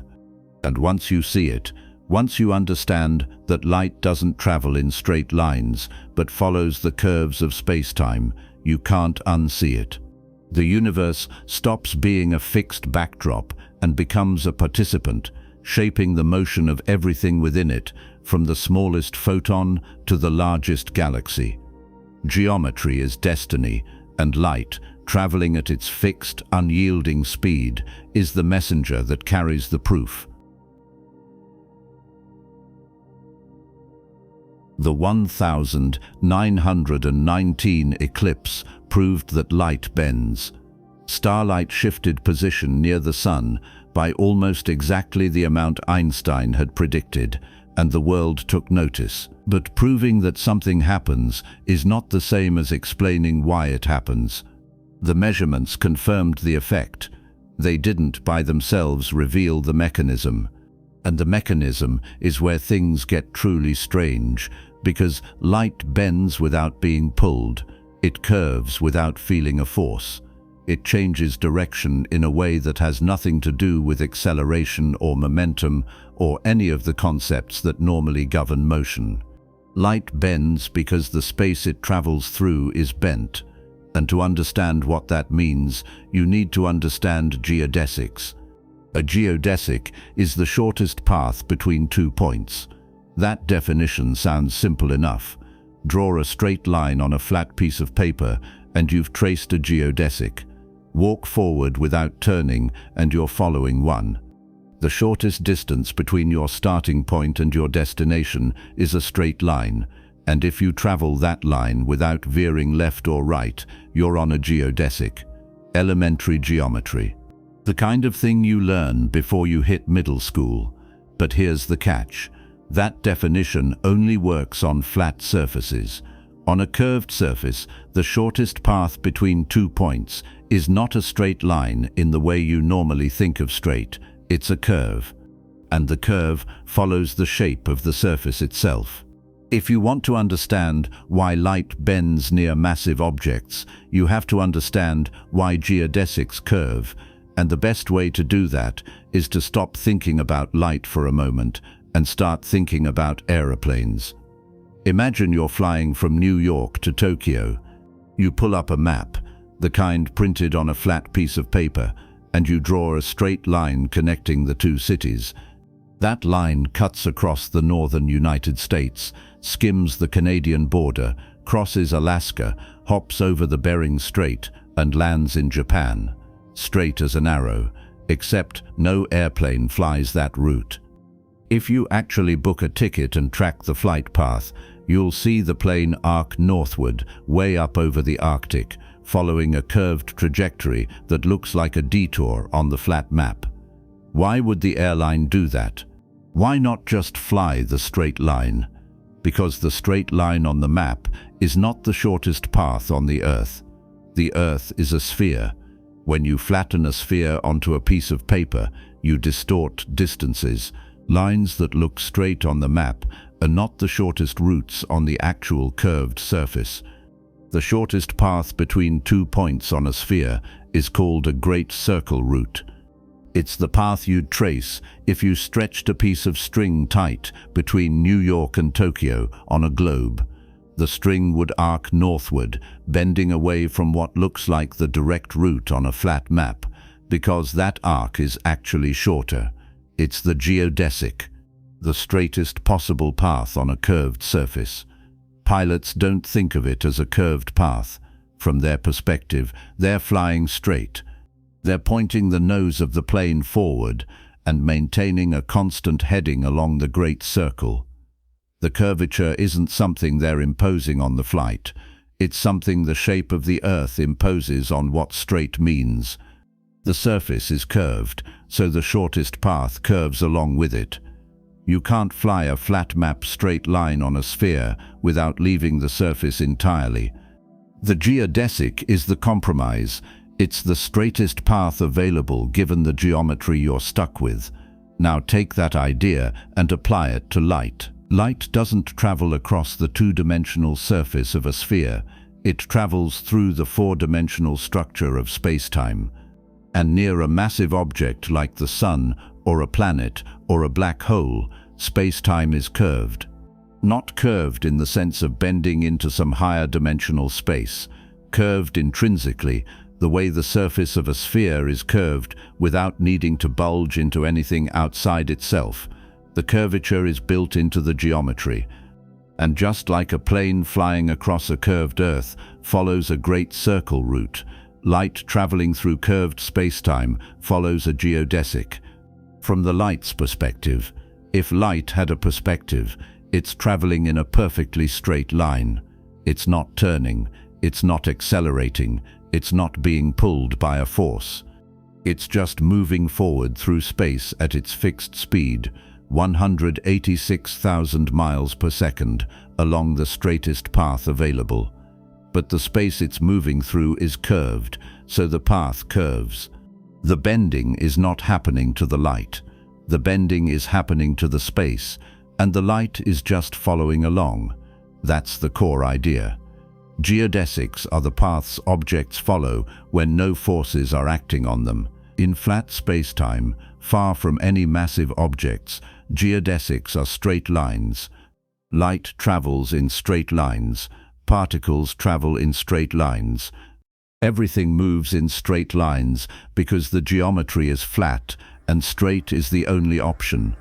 But near a massive object, spacetime curves and the geodesics curve along with it. Light still follows geodesics. It has no choice. The geometry of spacetime dictates what a straight path looks like, and in curved spacetime, straight paths are curved. You can see this play out in a simple thought experiment.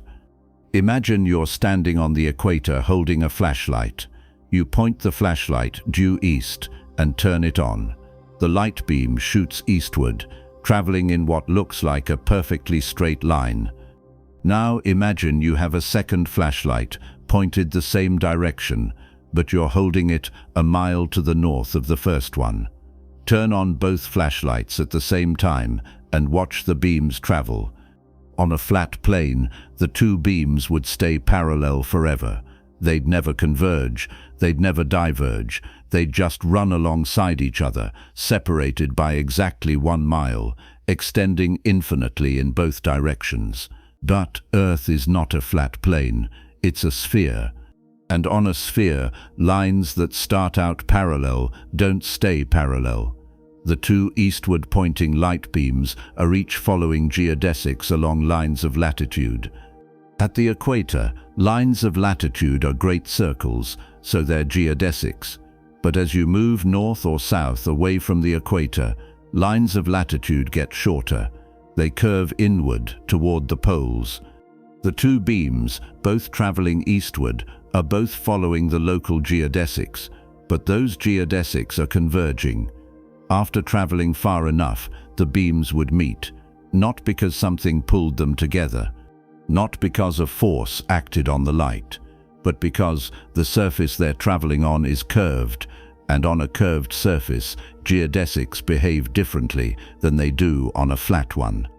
Spacetime near a massive object works the same way, except the curvature is more subtle. You can't see it directly the way you can see the curve of the Earth's surface from an aeroplane. Spacetime curvature doesn't bulge outward into some visible extra dimension. It's encoded in the way distances and durations change from place to place. Move closer to a massive object and clocks tick slower. Distances stretch. The geometry itself warps in ways that affect how objects move through it, even though the objects themselves aren't feeling any force. Light, specifically, has a unique relationship with spacetime geometry because light always travels at the same speed. It doesn't accelerate, it doesn't slow down. From the moment a photon is emitted, it moves at 186,000 miles per second relative to the local spacetime around it, and it keeps moving at that speed until it's absorbed by something. That fixed speed is baked into the structure of spacetime itself. It's the conversion factor between space and time, the speed that links the two into a unified four-dimensional geometry. And because light always moves at that speed, it has no freedom to deviate from the geodesic. It has to follow the straightest possible path, because any other path would require it to speed up or slow down, and it can't do that. Massive objects, particles with mass, have a bit more flexibility. They can move at different speeds. They can accelerate or decelerate in response to forces. But even when no forces are acting on them, they still follow geodesics. A rock floating through space far from any planet or star travels in a straight line. Bring it near a planet and the geodesic curves. The rock follows the curve. It falls. We call that falling motion gravity, but from the rock's perspective, it's still just moving along the straightest path available. The planet's mass has curved spacetime, and the rock is following the geometry. Light does the same thing, but because light can't slow down, its geodesic is even more tightly constrained. It's locked onto the path dictated by the curvature. And near a massive object, that path bends inward, toward the object, in a way that mimics what you'd expect if gravity were pulling on the light. But it's not a pull. There's no force acting on the photons. The geometry is simply curved, and the photons are following that curvature the way a car follows the curve of a winding road. To make this more concrete, consider a beam of light passing just above the surface of the sun. Far from the sun, the beam travels in a straight line through flat spacetime. As it approaches the sun, spacetime begins to curve.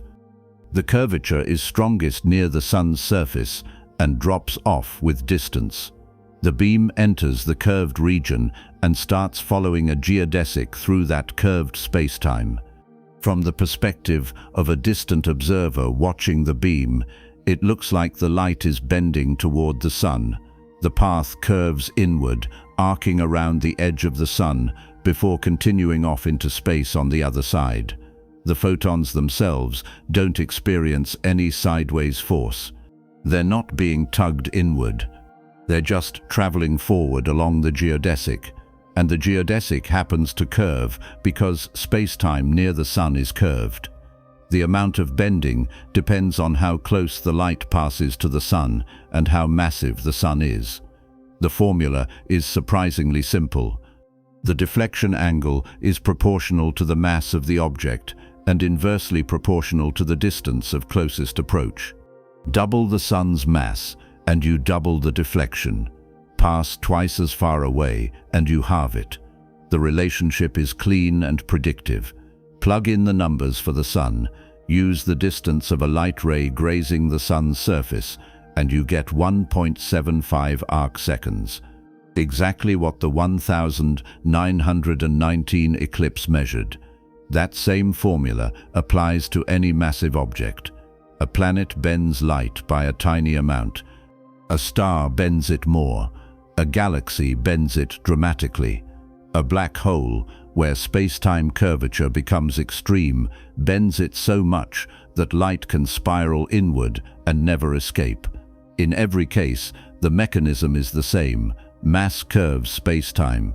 Light follows geodesics through the curved space-time. The geodesics curve, the light curves, no force required. You can push the analogy further. Think about a river. Water flows downhill, following the path of steepest descent carved into the landscape by the riverbed. If the landscape is flat, the river flows in a straight line. If the landscape has hills and valleys, the river curves, winding through the terrain, always moving downward along the easiest path available. You wouldn't say the river is being pulled by a force, it's just following the shape of the ground. Gravity, in this analogy, is not pulling the water. The shape of the landscape is guiding it.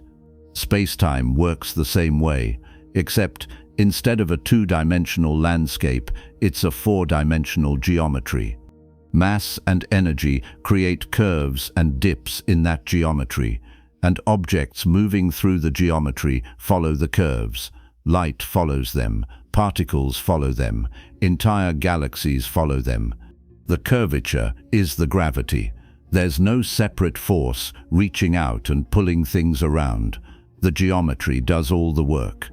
That idea, gravity as geometry, is the central insight of general relativity, and it's not just a pretty metaphor. It's a precise mathematical framework that makes quantitative predictions about how objects move in the presence of mass. The predictions match observations to extraordinary precision. The bending of starlight during the 1919 eclipse was the first test. Since then, general relativity has been tested in dozens of other ways. The orbits of planets, the precession of Mercury, the gravitational redshift of light climbing out of a deep gravitational well, the time delay of radio signals passing near the Sun. Every test has confirmed the theory. Space-time really does curve, geodesics really do bend, and light really does follow those bends without ever feeling a force.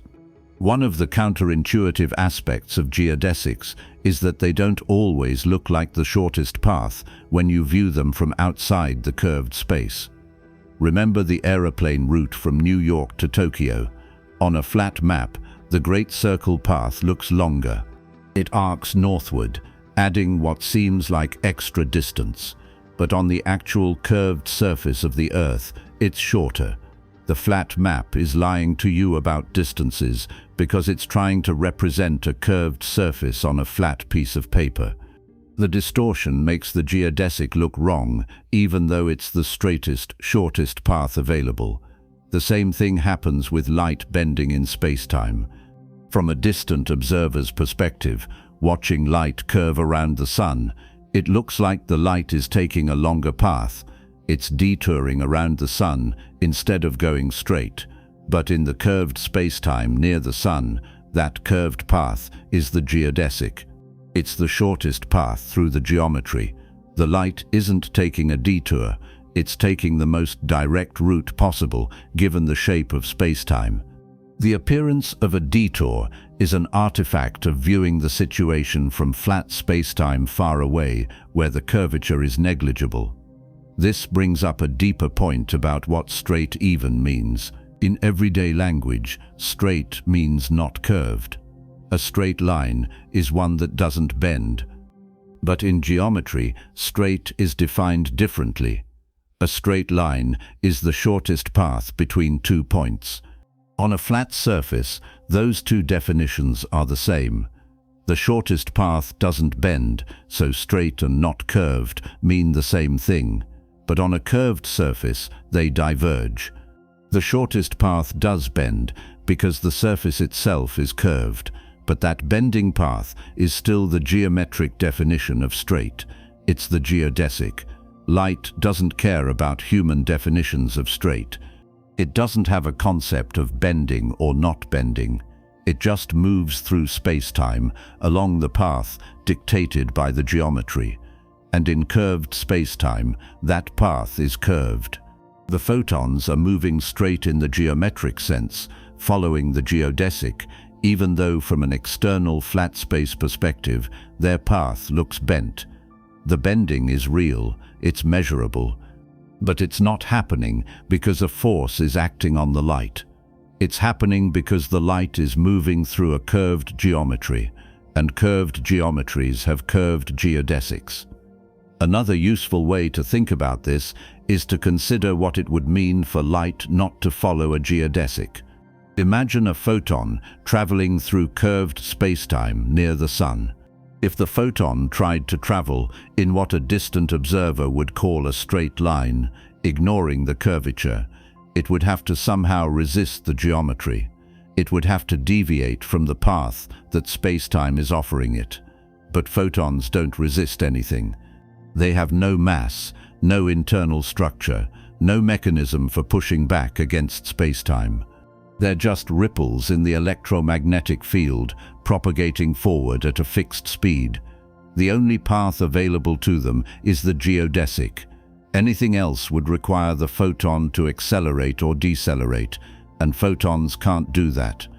They're locked into moving at the speed of light, and at that speed, the only option is to follow the curve. Massive particles have a similar constraint, though it's slightly less rigid. A particle with mass can, in principle, be pushed off its geodesic by a force. Apply thrust from a rocket engine and you change the particle's trajectory, moving it away from the path it would have followed under gravity alone. But in the absence of any forces, the particle follows the geodesic. It moves along the straightest path through spacetime, and if spacetime is curved, the path curves. Light, because it can't experience forces in the same way, is even more tightly bound to the geodesic. It has no choice but to follow the geometry, and the geometry is determined entirely by the distribution of mass and energy in the surrounding region. That distribution, the way mass warps spacetime, is described by Einstein's field equations. The equations are complicated. 10 interrelated formulas that relate the curvature of spacetime to the mass and energy present at each point. But the conceptual heart is simple. Mass tells spacetime how to curve. Spacetime tells mass and light how to move. The mass creates the curvature. The curvature creates the geodesics. The geodesics dictate the motion. It's a feedback loop where geometry and matter are constantly influencing each other, shaping the structure of the universe at every scale, from the smallest particle to the largest galaxy. For light, the most important consequence of this framework is that gravity affects it, even though light has no mass. In Newtonian physics, that's impossible. Gravity is a force proportional to mass. No mass, no force. But in general relativity, gravity is not a force proportional to mass. It's a curvature of spacetime caused by mass. And curvature affects everything that moves through spacetime, regardless of whether it has mass. Light, energy, radiation, even gravitational waves themselves, all of them follow geodesics through curved spacetime. They all bend in the presence of massive objects because the geometry bends, and they have no choice but to follow the geometry. This is why the 1919 eclipse was such a decisive test. Newtonian gravity could be patched to give a rough prediction for light bending by assuming photons had a tiny bit of mass. But that prediction was wrong by a factor of 2. General relativity's prediction, based purely on spacetime curvature with no assumption about photon mass, was exactly right. The factor of 2 comes from the fact that both space and time are curved near a massive object, and both contributions add up to produce the total deflection. Newtonian gravity only accounts for the spatial part. General relativity includes both. The extra contribution from time dilation, the slowing of clocks near a massive object, doubles the bending. That doubling is the signature of curved spacetime. It's the proof that gravity is geometry, not force. Once you accept that light follows geodesics through curved spacetime, a whole cascade of other phenomena fall into place. Gravitational lensing, for instance. If light bends around massive objects, then those objects should act like lenses, focusing or distorting the light from sources behind them. Galaxies and clusters of galaxies should warp the light from more distant galaxies, creating rings, arcs, and multiple images. That's exactly what astronomers observe. Every massive object in the universe is a lens, bending the light that passes near it, shaping the images we see in ways that reveal the distribution of mass along the line of sight. Black holes are another consequence. If spacetime curvature becomes strong enough, geodesics can curve so sharply that they loop back on themselves. Light emitted outward from just inside a certain radius, the event horizon, follows a geodesic that curves inward instead of escaping. The photon is still moving forward at the speed of light. It's still following the straightest possible path. But the geometry is so warped that the straightest path leads inward, toward the singularity at the center, never to return. The black hole isn't pulling the light inward. The spacetime around the black hole is curved so severely that all geodesics inside the horizon point downward. Even the expansion of the universe ties back to geodesics. On the largest scales, spacetime itself is expanding, stretching the distances between galaxies. Light traveling across those vast distances follows geodesics through expanding spacetime. As the space expands, the geodesics stretch, and the light's wavelength stretches along with it. That stretching is what we observe as cosmological redshift, the lengthening of light from distant galaxies that tells us the universe is expanding. The light isn't losing energy in the normal sense. It's following a geodesic through a geometry that's changing over time, and the changing geometry shifts the wavelength. All of these effects, light bending, gravitational lensing, black holes, cosmological redshift, are manifestations of the same underlying principle. Light follows geodesics. Geodesics are determined by the curvature of spacetime. Curvature is created by mass and energy. Put those pieces together and you've got general relativity. And general relativity, tested over and over for more than a century, has never failed. Every prediction it makes about how light moves through curved spacetime has been confirmed. The theory works because the picture it paints, gravity as geometry, matches the structure of reality. But here's the thing that makes this all the more remarkable. We don't experience spacetime curvature directly. We can't see it. We can't feel it. Standing on the surface of the Earth, you feel the ground pushing up against your feet. You interpret that as gravity pulling you downward. But in general relativity, you're not being pulled downward at all. You're trying to follow a geodesic through spacetime. And the geodesic you'd naturally follow, if the ground weren't in the way, would curve downward through the Earth. The ground stops you from following that geodesic. It pushes you off the natural path, and you feel that push as weight. Gravity is not the force you feel. Gravity is the force you don't feel when you're in freefall, following the geodesic without obstruction. Astronauts in orbit are constantly following geodesics. They're falling around the Earth, tracing out curved paths through spacetime. They don't feel gravity because they're moving along the natural trajectory dictated by the geometry. The only time you feel gravity is when something, like the ground or a chair, prevents you from following that trajectory. We live our entire lives being pushed off geodesics by the surfaces we stand on, and we've learned to interpret that push as gravity pulling us down. But the pull is an illusion. The geometry is the reality. Light has no such confusion. It always follows the geodesic. It always travels along the path dictated by space-time curvature. It doesn't get pushed off course by surfaces or forces because it doesn't interact with matter in the same way massive objects do. It just moves at its fixed, unalterable speed along the straightest path available. And when you watch that path curve near a massive object, what you're seeing is not a force acting on light. You're seeing the shape of space-time itself, revealed by the trajectory of photons that have no choice but to follow the geometry they're embedded in. That's the deeper meaning of the 1919 eclipse and all the observations that followed. Light bends because space bends. The bending is direct evidence of curvature. Every photon from every distant star carries information about the geometry of spacetime along its path. And we, standing here on Earth, surrounded by curved spacetime but unable to perceive it directly, use those photons as messengers. They show us the shape of the universe by following it. They bend, arc, loop, and stretch, tracing out geodesics that map the invisible curvature woven through the cosmos.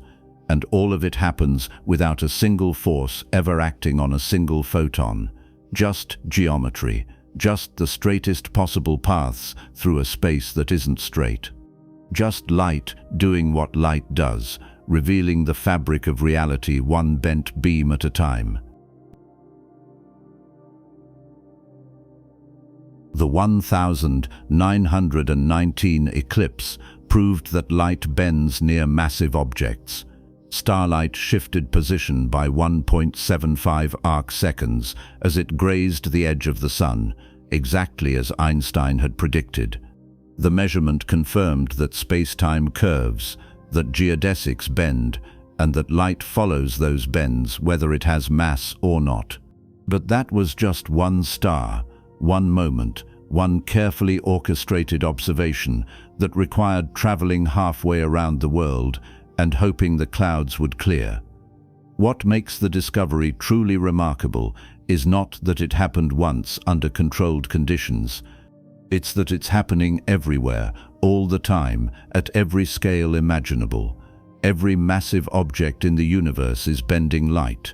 Galaxies, galaxy clusters, even isolated stars are acting as lenses, warping the paths of photons passing nearby and creating optical effects that would be impossible if spacetime were flat.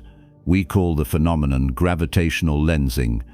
And once you know to look for it, once you understand what curved spacetime predicts, the universe stops looking like a simple collection of distant lights and starts looking like a funhouse mirror. Multiple images of the same galaxy, bright arcs stretched across the sky. Rings of light surrounding dark masses, entire galaxy clusters magnifying objects behind them by factors of 10, 100, sometimes 1,000. All of it predicted by general relativity. All of it visible in telescopes. All of it proof that spacetime is not the rigid, unchanging backdrop Newton imagined, but a flexible, dynamic structure that responds to mass by bending in ways that reshape everything we see.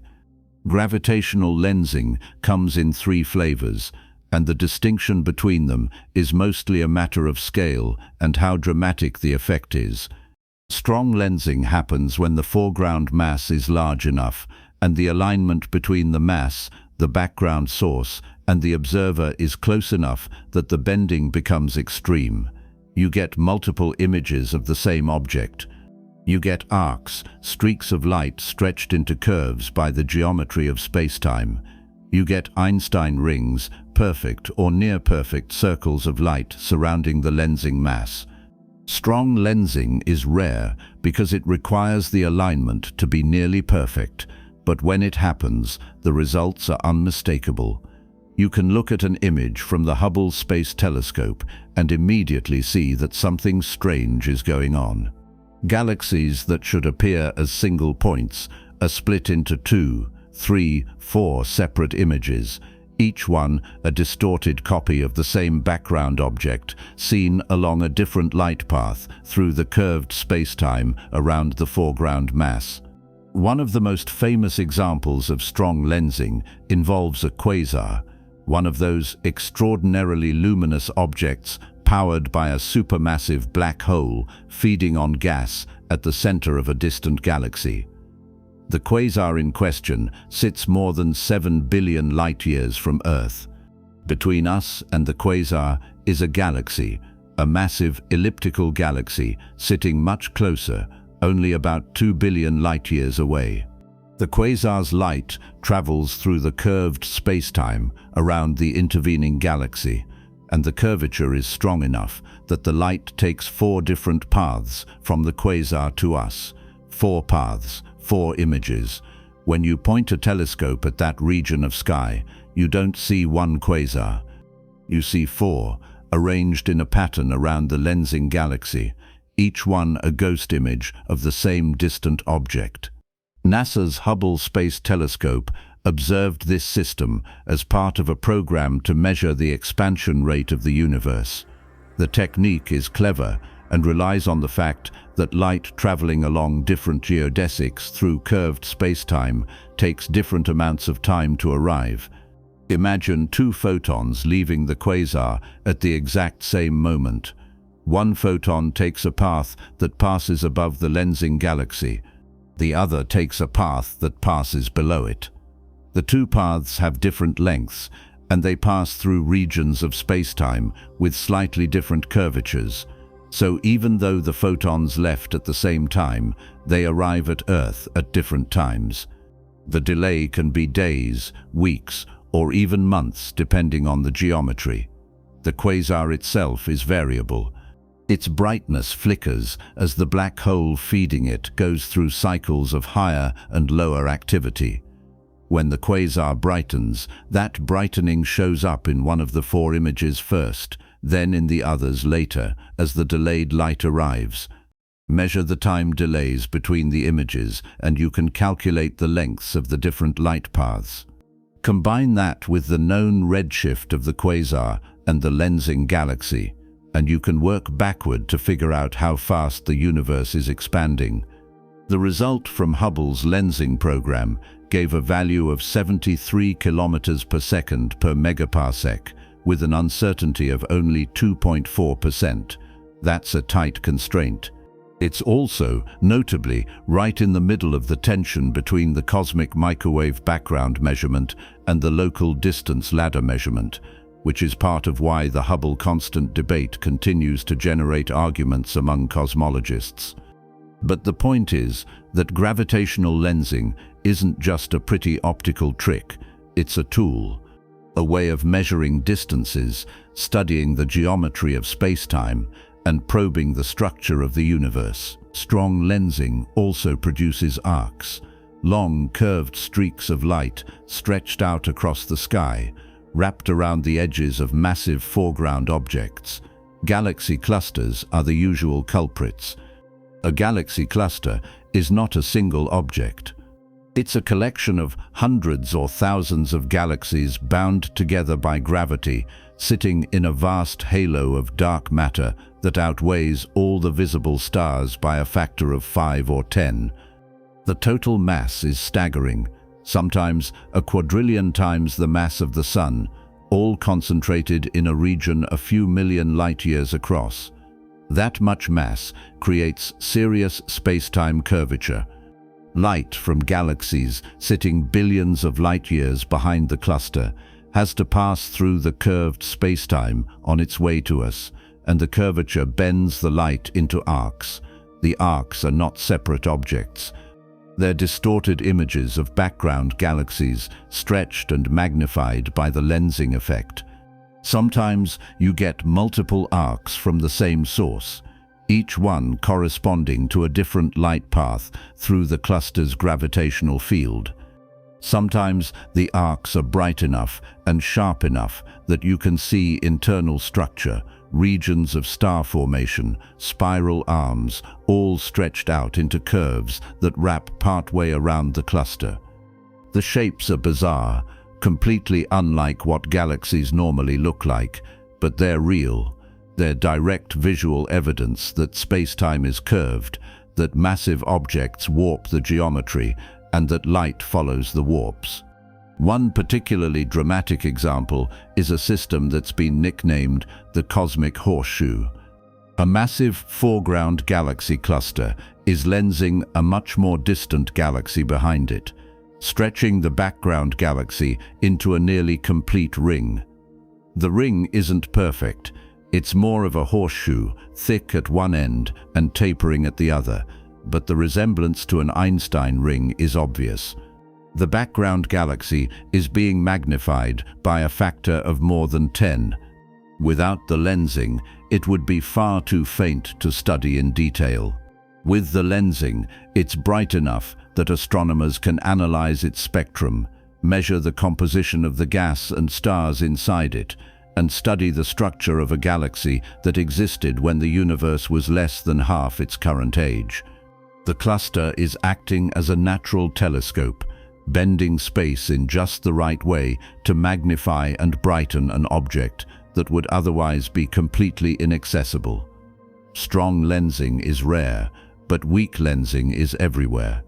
Weak lensing happens when the alignment isn't quite perfect, or the foreground mass isn't quite large enough to create multiple images and arcs. The background objects don't get dramatically stretched or split, they just get slightly distorted. A circular galaxy becomes a bit more elliptical, a spiral tilts. The changes are subtle, usually too small to detect in any single object, but when you look at hundreds or thousands of background galaxies behind a massive structure, you can measure the average distortion statistically.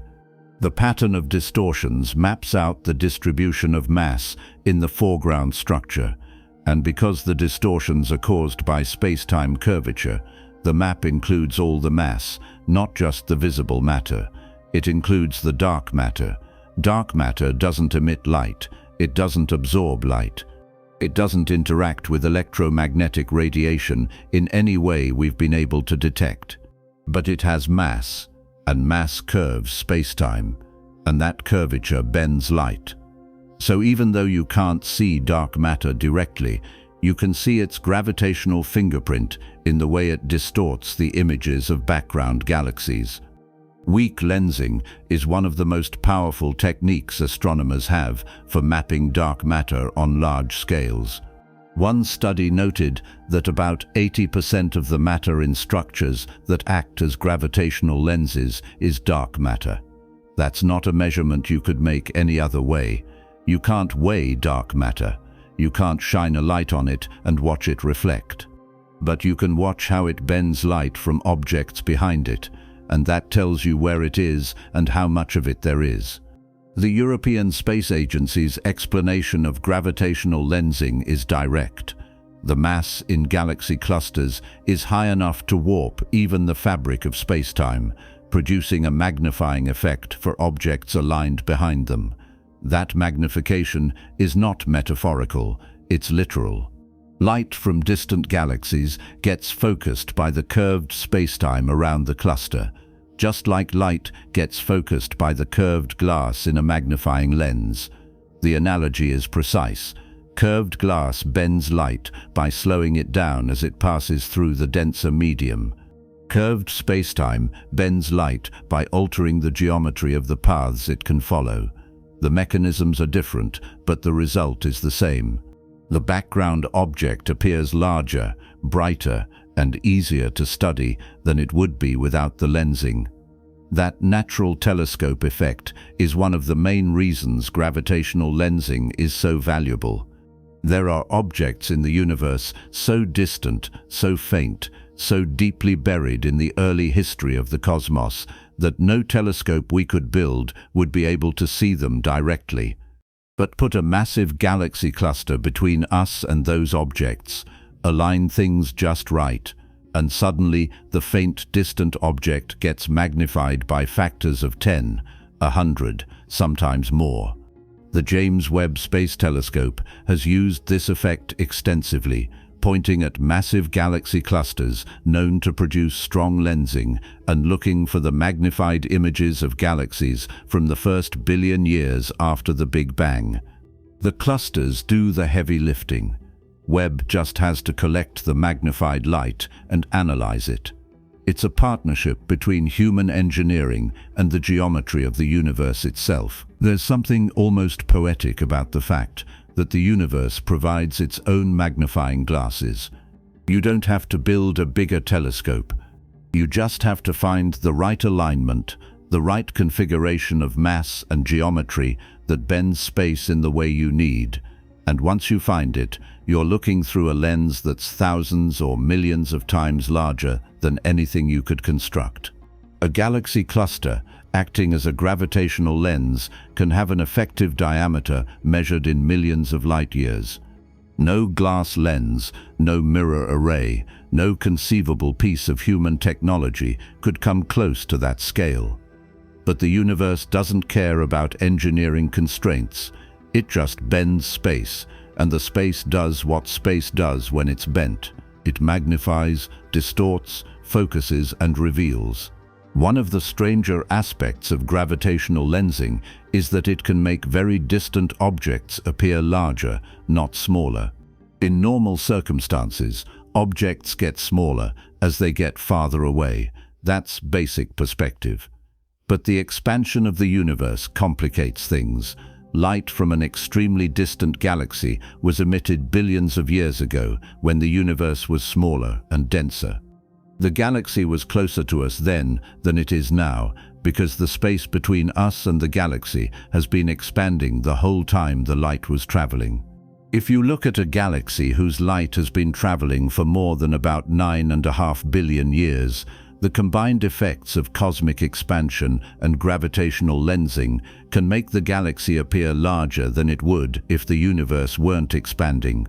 The light was emitted when the galaxy was closer. The lensing magnifies it further, and the result is an image that defies the usual rules of perspective. Farther does not always mean smaller when spacetime itself is stretching and bending. The third variety of gravitational lensing, microlensing, operates at much smaller scales.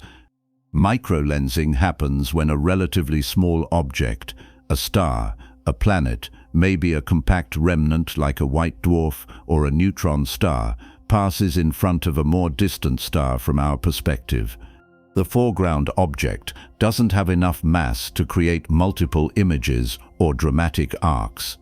What it does instead is briefly brighten the background star. As the foreground object moves across the line of sight, its gravitational field focuses the background star's light toward us, creating a temporary spike in brightness. The spike lasts anywhere from a few hours to a few months, depending on the mass of the lensing object and how fast it's moving. Then the object moves on, the alignment breaks, and the background star returns to its normal brightness. Microlensing is useful for finding objects that don't emit much light on their own. Exoplanets, for instance. If a planet is orbiting a star that happens to pass in front of a more distant background star, the planet can produce its own small microlensing signal on top of the larger signal from its host star. The details of the brightness curve, the exact shape of how the light rises and falls, encode information about the planet's mass and orbital distance. Astronomers have used microlensing to detect dozens of exoplanets, including some that are too far from their stars or too small to be found using other methods. Microlensing is also one of the few techniques that can detect free-floating planets, worlds that have been ejected from their home systems and are drifting through interstellar space with no star to orbit. If one of those rogue planets passes in front of a background star, it creates a brief lensing event, and that event is the only way we'd ever know the planet was there.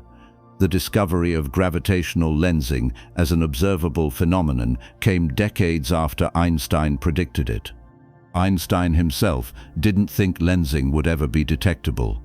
He calculated the deflection angles, worked out the formulas for how images would be distorted, and concluded that the effects would be far too small and far too rare to ever observe in practice.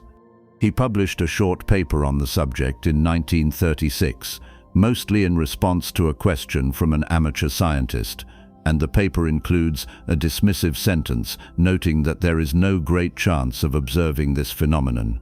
He was wrong, not about the physics. The physics was correct, but about the practicality of observing it.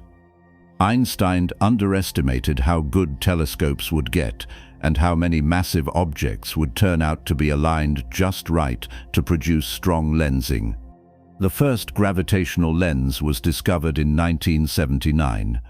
Astronomers found a pair of quasars sitting very close together on the sky, separated by only a few arcseconds. They had nearly identical redshifts, nearly identical spectra, and nearly identical brightnesses. That was strange because quasars are rare, and finding two of them so close together with such similar properties seemed like a ridiculous coincidence. The alternative explanation was that they weren't two objects, they were two images of the same object, lensed by a massive galaxy sitting in between. Follow-up observations found the lensing galaxy and confirmed the scenario. It was the first definitive detection of strong gravitational lensing, 43 years after Einstein's paper and 60 years after the 1919 eclipse. Since then, thousands of lensing systems have been found. Hubble and other telescopes have catalogued arcs, rings, and multiple images scattered across the sky. Some of the lensing clusters have been studied so thoroughly that astronomers can reconstruct detailed maps of the mass distribution in 3 dimensions, slicing through the cluster to see how the dark matter is arranged and how it bends light from different background sources. The lensing provides a kind of X-ray vision, letting you see the invisible mass by watching how it distorts the visible light passing through it. One recent example involved a supernova, a type of exploding star called a Type 1a supernova, which are useful for measuring cosmic distances because they all have roughly the same peak brightness. This particular supernova, called SN Zwicky, was lensed by a foreground galaxy, and the lensing created multiple images of the supernova that appeared at different times as the light traveled along different paths.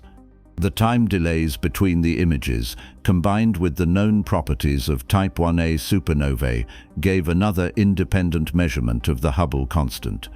Kenneth Wong, an astronomer at NASA, explained the method in a straightforward way. The length of each time delay indicates how fast the universe is expanding. If the time delays are shorter, then the universe is expanding at a faster rate. If they're longer, the expansion is slower.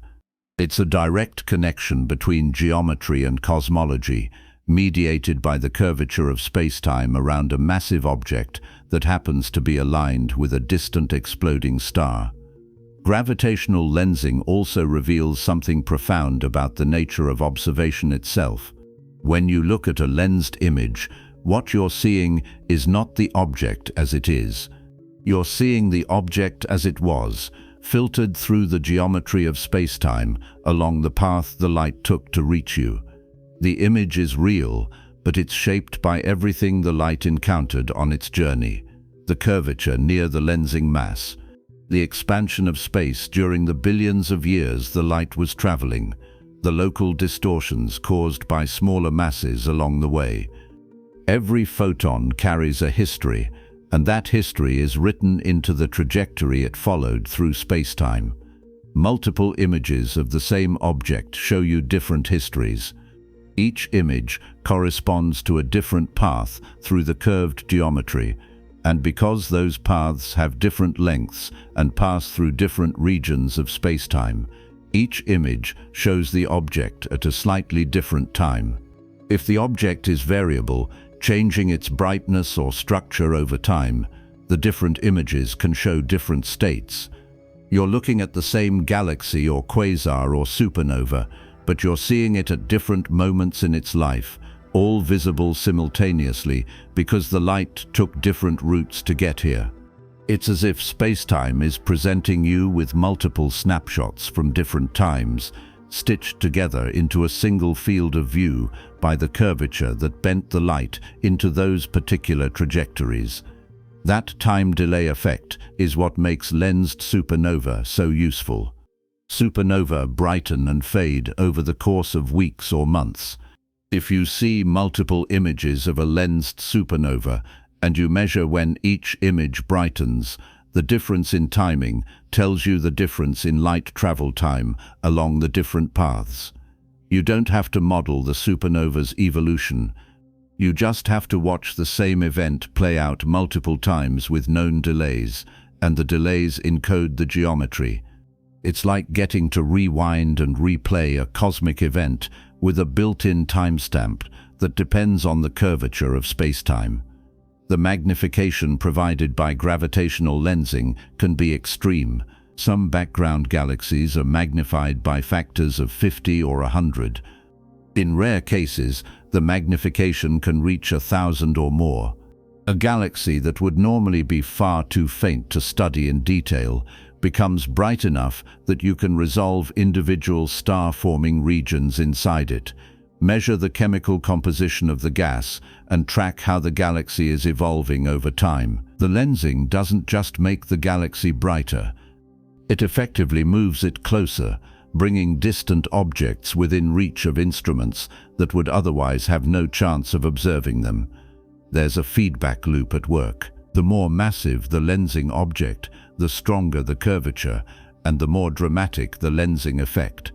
But the most massive objects are also the rarest and the hardest to study directly. Galaxy clusters, the most powerful lenses in the universe, are enormous structures containing trillions of solar masses, but they're sparse. There are only a few thousand known galaxy clusters in the observable universe, and only a handful of them are oriented just right to produce the kind of extreme lensing that magnifies distant galaxies by large factors. So while lensing is common in a statistical sense, the most useful lensing systems, the ones that act as the strongest natural telescopes, are rare. When you do find one, though, it opens a window. The Hubble Space Telescope's Frontier Fields program was built around this idea. The team identified 6 of the most massive galaxy clusters known, clusters that were already known to produce strong lensing, and pointed Hubble at them for extended observations. The goal was to use the clusters as cosmic magnifying glasses to study galaxies from the early universe that would otherwise be invisible. The program worked. Hubble found hundreds of magnified background galaxies, some of them among the most distant objects ever observed. Their light stretched and brightened by factors of 10 or more. The clusters did exactly what general relativity predicted they would do. They bent space, they focused light, and they revealed objects that no direct observation could have reached. The James Webb Space Telescope is now doing the same thing with even greater sensitivity. Webb's first deep-field image, released in July 2022, targeted a massive galaxy cluster called SMACS 0723. The cluster itself is interesting, a dense collection of galaxies sitting about 4 billion light-years away. But the real targets were the hundreds of fainter, more distant galaxies visible in the background, their images distorted and magnified by the cluster's gravitational field. Some of those galaxies are more than 13 billion light-years away, their light emitted less than 1 billion years after the Big Bang. Without the lensing, they would be invisible. With it, they're bright enough for Webb to analyze in detail, measuring their redshifts, their star formation rates, and their chemical compositions. Gravitational lensing is not a theoretical curiosity. It's a working tool used daily by astronomers to study objects across the full range of cosmic history. It maps dark matter. It measures the expansion rate of the universe. It magnifies distant galaxies. It detects exoplanets and rogue worlds.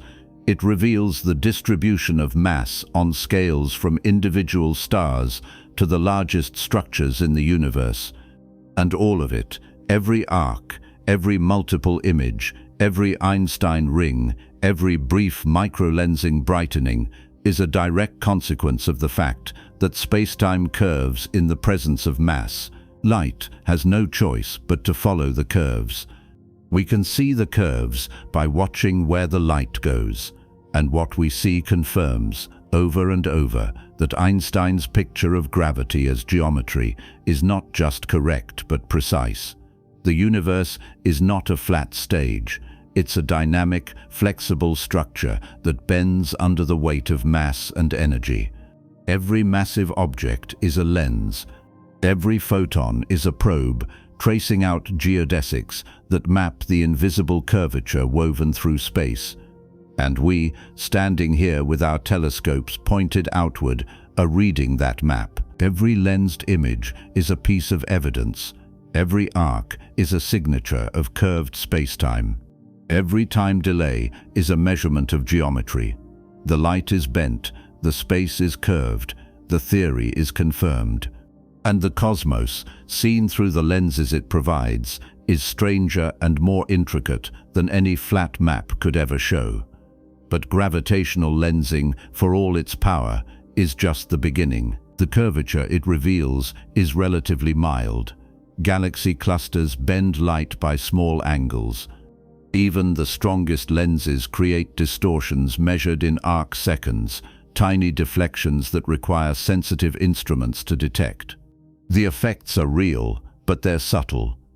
You need good alignment, careful measurements, and long exposures to see them. What happens, though, when the curvature stops being subtle? What happens when spacetime is bent so severely that geodesics don't just curve gently, but loop back on themselves? What happens when the mass is so concentrated and the gravitational field so strong that not even light moving at its full, unyielding speed can escape?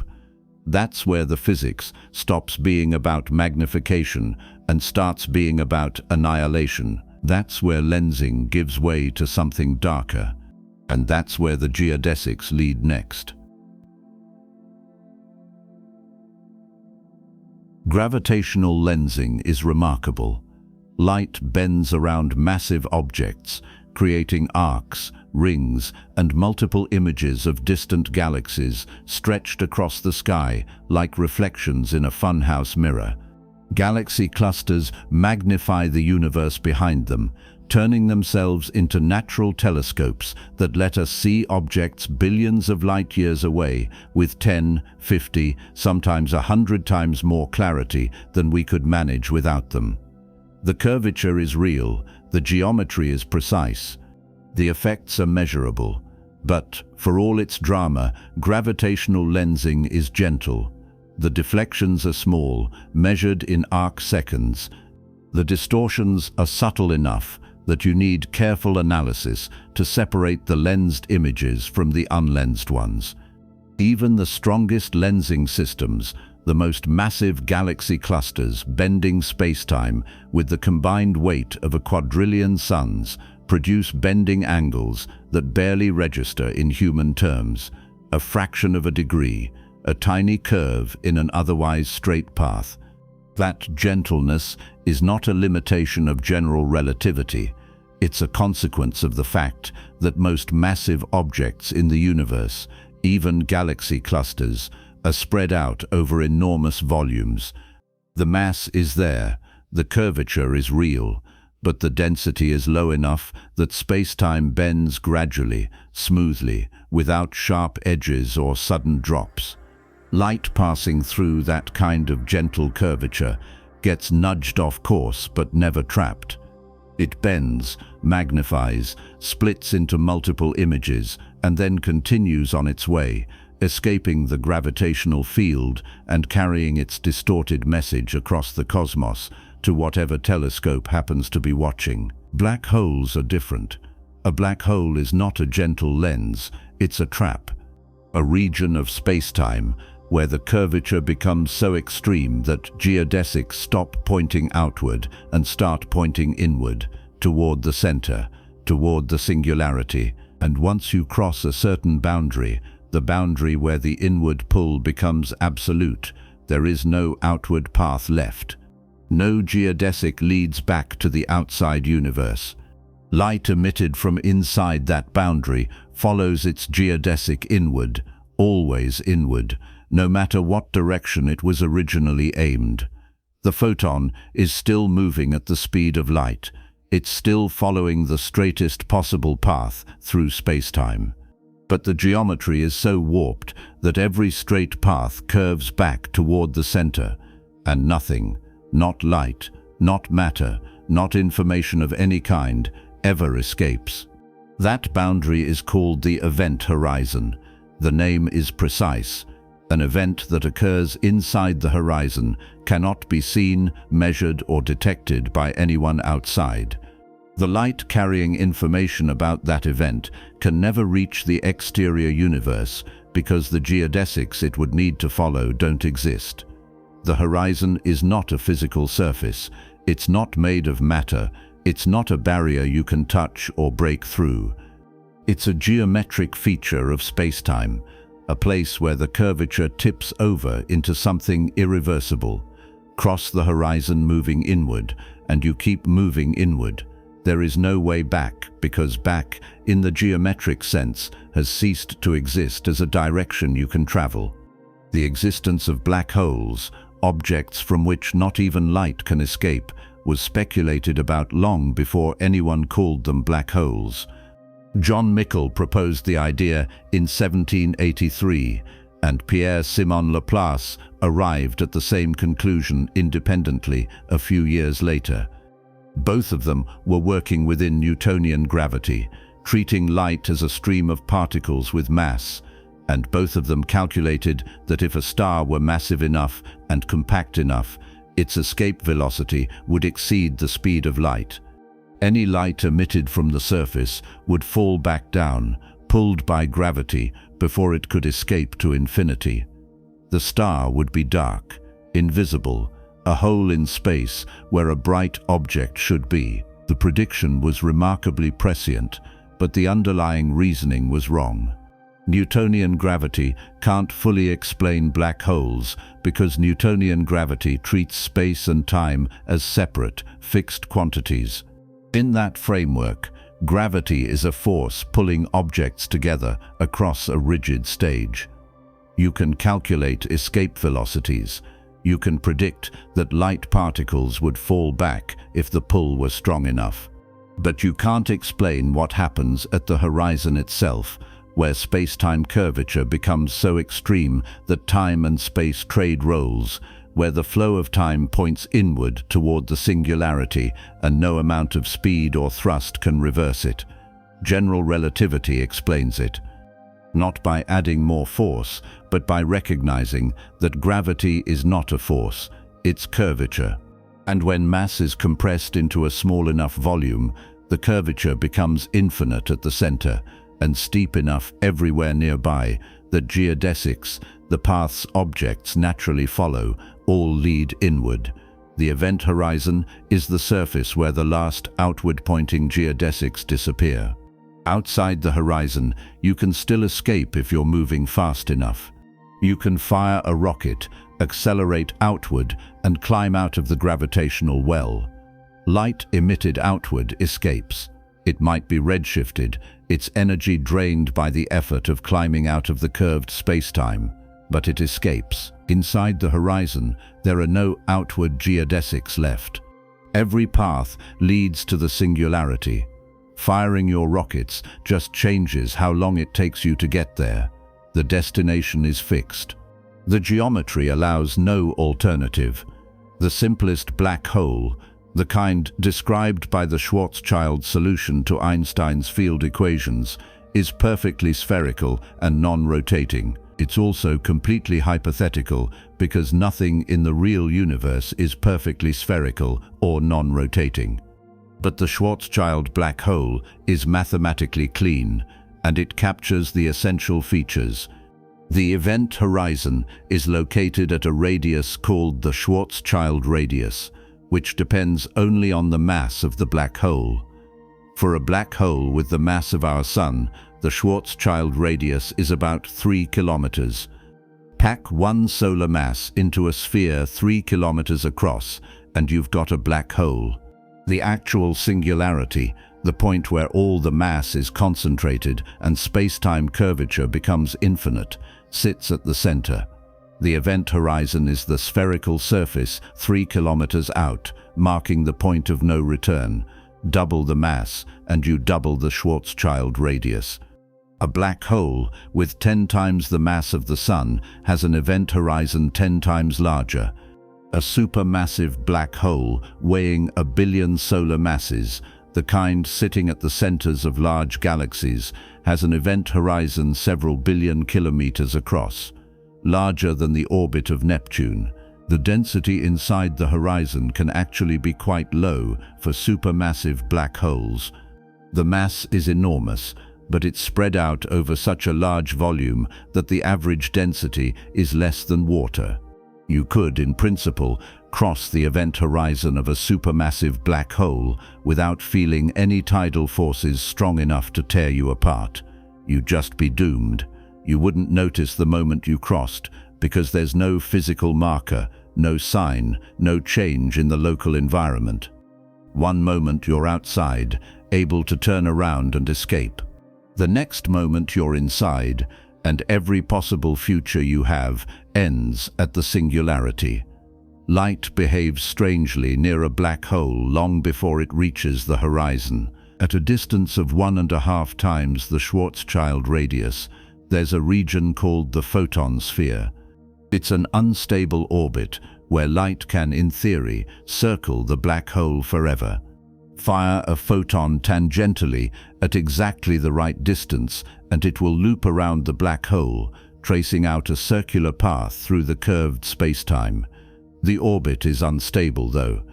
Any tiny perturbation, any slight deviation in the photon's initial trajectory, and it either spirals inward toward the horizon or escapes outward into space. The photon sphere is a knife edge, a perfectly balanced configuration that exists in theory but would be nearly impossible to observe in practice because real photons don't start out with perfectly tangential trajectories and real black holes are never perfectly isolated. Still, the photon sphere has observable consequences. Light emitted from near the black hole, from gas spiraling inward in an accretion disk for instance, can take multiple paths to reach a distant observer. Some light escapes directly, following geodesics that curve outward. Other light gets bent around the black hole, looping partway around before escaping. The result is that you can see the same emission region from multiple angles simultaneously. The accretion disk appears distorted, stretched, and wrapped around the black hole in ways that have no analog in flat spacetime. The top of the disk, The side tilted away from you becomes visible because light from that side gets bent over the black hole and down toward your line of sight. You see the top and the bottom at the same time, superimposed into a single warped image. The Event Horizon Telescope captured this effect in 2019 when it released the first image of a black hole's shadow. The target was the supermassive black hole at the center of the galaxy, Messier 87, a giant elliptical galaxy about 55 million light-years away. The black hole itself weighs about 6.5 billion times the mass of the Sun, and its event horizon is roughly 40 billion kilometers across. From Earth's perspective, that's an angular size of about 40 micro-arcseconds, unimaginably small. Smaller than a golf ball on the Moon as seen from Earth. No single telescope could resolve it. So the Event Horizon Telescope team linked radio telescopes scattered across the planet, from Hawaii to Chile to Antarctica, creating a virtual telescope the size of the Earth. The combined resolution was just barely enough to image the region around the black hole's event horizon. What they saw was a dark circle surrounded by a bright ring. The dark circle is not the event horizon itself, it's larger. It's the black hole's shadow, the region from which no light can escape to reach the observer. That shadow includes the event horizon plus a bit more, because light emitted just outside the horizon can still be captured if it's aimed in the wrong direction. The bright ring is emission from the accretion disk, the superheated gas spiraling inward at a significant fraction of the speed of light. The light from that gas is bent and distorted by the black hole's gravity, stretched into a ring that wraps around the shadow. One side of the ring is brighter than the other because the gas on that side is moving toward us, and the Doppler effect boosts the light's intensity. The whole image is a direct visual confirmation that spacetime near a black hole is curved exactly the way general relativity predicts. The shadow is the right size, the ring is the right shape, the brightness asymmetry matches the models. It's a picture of curved spacetime rendered in radio waves emitted by doomed gas molecules seconds before they crossed the horizon and vanished. That image, iconic as it is, captures only a snapshot. The black hole itself is not static. Gas is constantly falling in. The accretion disk is turbulent, shot through with magnetic fields that twist and tangle as the disk rotates. Bright spots flare up and fade.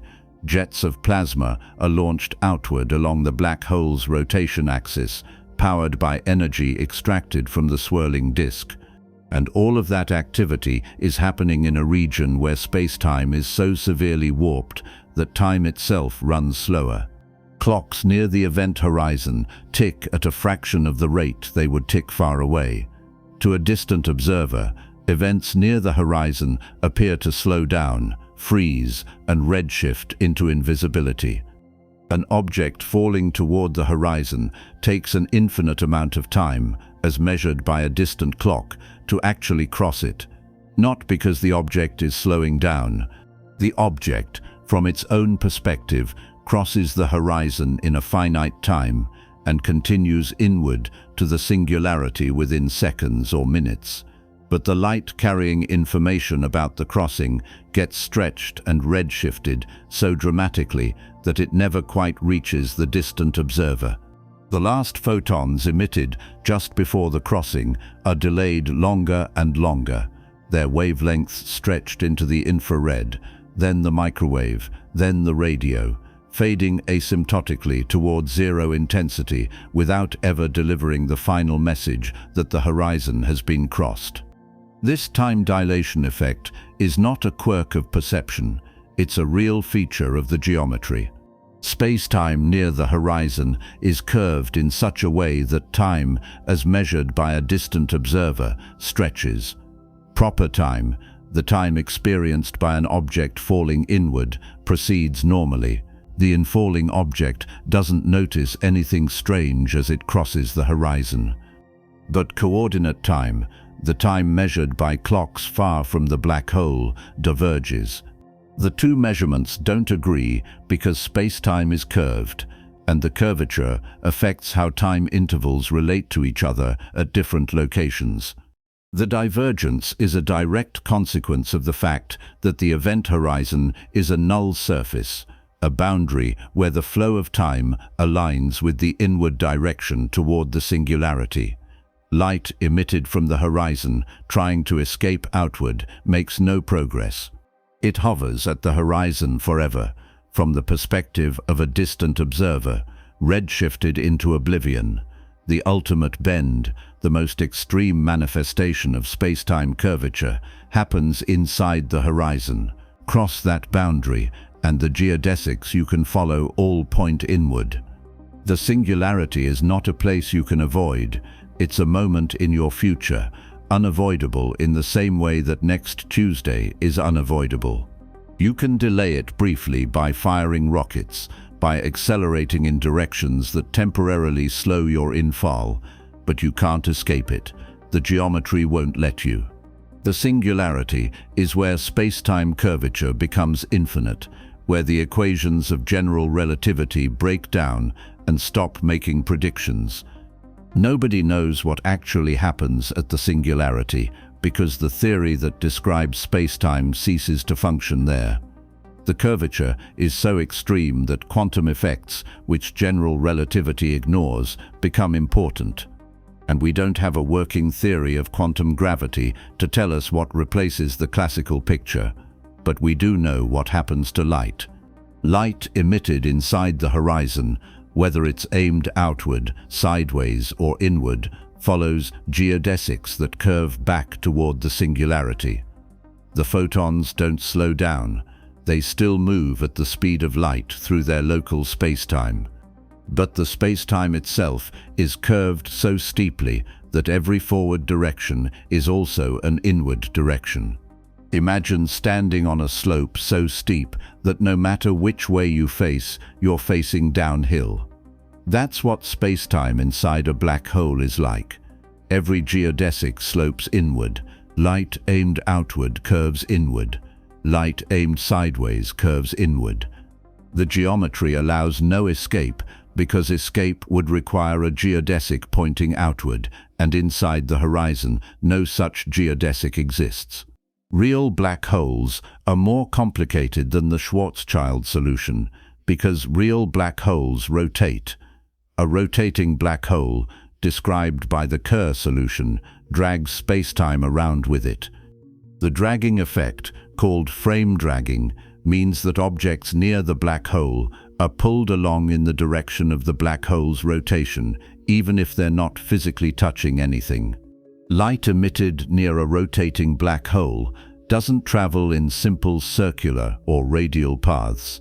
It spirals, twisted by the rotating spacetime, following geodesics that corkscrew around the black hole's rotation axis.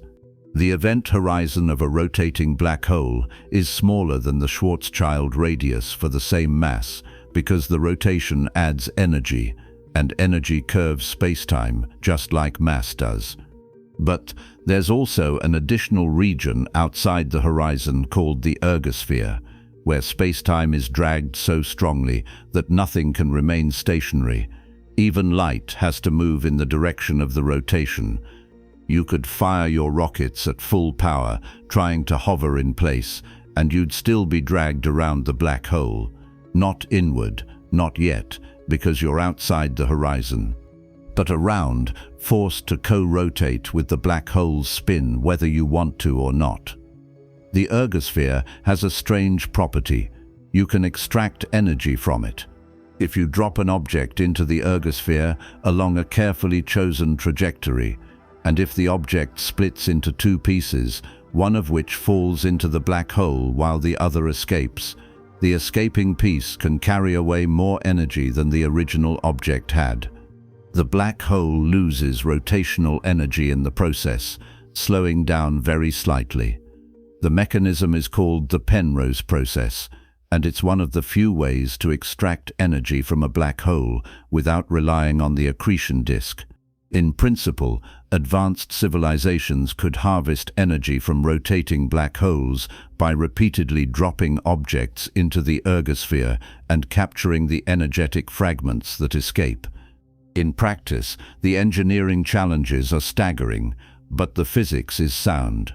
Rotating black holes are reservoirs of usable energy stored in their spin, and the curvature of spacetime provides a mechanism for tapping into that reservoir. Black holes also emit radiation, though not in the way you'd expect. Hawking radiation, predicted by Stephen Hawking in 1974, arises from quantum effects near the event horizon. The vacuum of space is not truly empty. It's filled with virtual particle pairs that pop into existence and annihilate each other on timescales so short that they don't violate conservation of energy. Near the event horizon, one particle of a virtual pair can fall into the black hole while the other escapes. The escaping particle becomes real, carrying energy away from the black hole. From a distant observer's perspective, the black hole is emitting radiation. The radiation is thermal, with a temperature inversely proportional to the black hole's mass. Stellar mass black holes emit Hawking radiation at temperatures far below the cosmic microwave background, so they absorb more energy than they radiate and grow over time. But very small black holes, if they exist, would emit intense radiation and eventually evaporate completely. The smaller the black hole, the hotter it gets, and the faster it radiates. A black hole, the mass of a mountain, would evaporate in a fraction of a second, releasing energy equivalent to millions of nuclear bombs. Hawking radiation is weak. For any black hole massive enough to have formed from a collapsing star, the radiation is so faint that it's completely undetectable against the background noise of the universe. But the theoretical prediction matters because it's one of the few places where quantum mechanics and general relativity intersect, and the intersection raises deep questions. If a black hole evaporates, what happens to the information that fell into it? Quantum mechanics says information can't be destroyed. General relativity says anything that crosses the event horizon is gone, erased from the universe outside the horizon. The two statements contradict each other, and the resolution, if there is one, requires a theory of quantum gravity that doesn't exist yet. The black hole information paradox remains one of the biggest unsolved problems in theoretical physics, a crack in the foundation where the two pillars of modern physics fail to align. None of this changes the fact that black holes are real, observable objects. We've detected them through their gravitational influence on nearby stars. We've watched stars orbit the supermassive black hole at the center of the Milky Way, tracing out elliptical paths that reveal a mass of about 4 million suns concentrated in a region smaller than the solar system. We've detected gravitational waves from merging black holes, ripples in spacetime itself produced when two black holes spiral together and collide. And we've imaged the shadow of a black hole, capturing direct visual evidence of the event horizon and the curved spacetime around it. Each observation confirms what general relativity predicts: spacetime curves, geodesics bend, and when the curvature becomes extreme enough, when mass is packed into a dense enough volume, the bending becomes absolute. Light stops escaping, geodesics point inward. The event horizon forms. What lies inside is cut off from the rest of the universe, not by a barrier, but by geometry itself. The paths that would carry information outward simply don't exist anymore. The black hole is a one-way door built out of curved spacetime, and once you step through, the universe you left behind ceases to be a place you can return to, not because it's far away, because the geometry of spacetime itself no longer connects your location to the outside. You're still in the universe, but you're in a region where the future points only inward, where every moment brings you closer to the singularity and no moment brings you back. That's the ultimate bend. Not light curving gently around a distant galaxy, not starlight shifted by a fraction of an arcsecond during an eclipse, but geodesics twisted so severely that they close off entirely, trapping everything inside a boundary from which no information, no matter, no light can ever return. Black holes are the endgame of gravitational collapse, the inevitable result when you compress enough mass into a small enough space that spacetime itself folds inward and refuses to unfold. They are the proof that gravity is not a force but a shape, and that shape, when pushed to its limit, becomes a trap. And yet black holes are not the end of the story. They're dramatic, certainly. They're extreme. They're the most vivid demonstration of what happens when spacetime curvature becomes strong. But they're static. A black hole sitting in space, accreting gas or not, is a fixed feature of the geometry. The spacetime around it is curved, the geodesics are bent, and the bending doesn't change unless the black hole's mass or spin changes. The geometry is dynamic only in the sense that objects move through it. The spacetime itself, once the black hole has formed, is stable. But spacetime can do more than just curve. It can ripple. When massive objects accelerate, when black holes spiral together, when neutron stars collide, they don't just warp the spacetime around them, they shake it. They send waves propagating outward through the fabric of spacetime itself, stretching and squeezing the geometry as the waves pass. Those waves carry energy. They carry information about the events that created them, and they travel at the speed of light, spreading across the universe, bending space and time in rhythmic pulses that can be detected billions of light-years from their source. Gravitational waves are the sound of spacetime ringing. They're the proof that spacetime is not a static stage, but a dynamic medium that responds to the motion of mass and energy by vibrating, flexing, and propagating disturbances across cosmic distances. Black holes bend light by curving space. Gravitational waves bend space itself, and the bending moves. The waves are ripples in the geometry, and detecting them requires instruments sensitive enough to measure changes in distance smaller than the width of a proton across baselines several kilometers long. The technology required is extraordinary. The physics behind it is the same physics that bends starlight and creates black holes. Curved spacetime, geodesics that follow the curves, and a universe that, once you understand how to look, is constantly broadcasting the news of its most violent events in a language written entirely in geometry. Black holes trap light. They bend spacetime so severely that geodesics curl inward, pointing always toward the singularity, and nothing that crosses the event horizon ever escapes. The curvature becomes absolute. The geometry closes off, and from the outside, the black hole sits there, a fixed distortion in the fabric of spacetime, warping everything around it but otherwise unchanging. A permanent scar in the universe's structure. Silent, isolated, frozen in place. Except they're not frozen.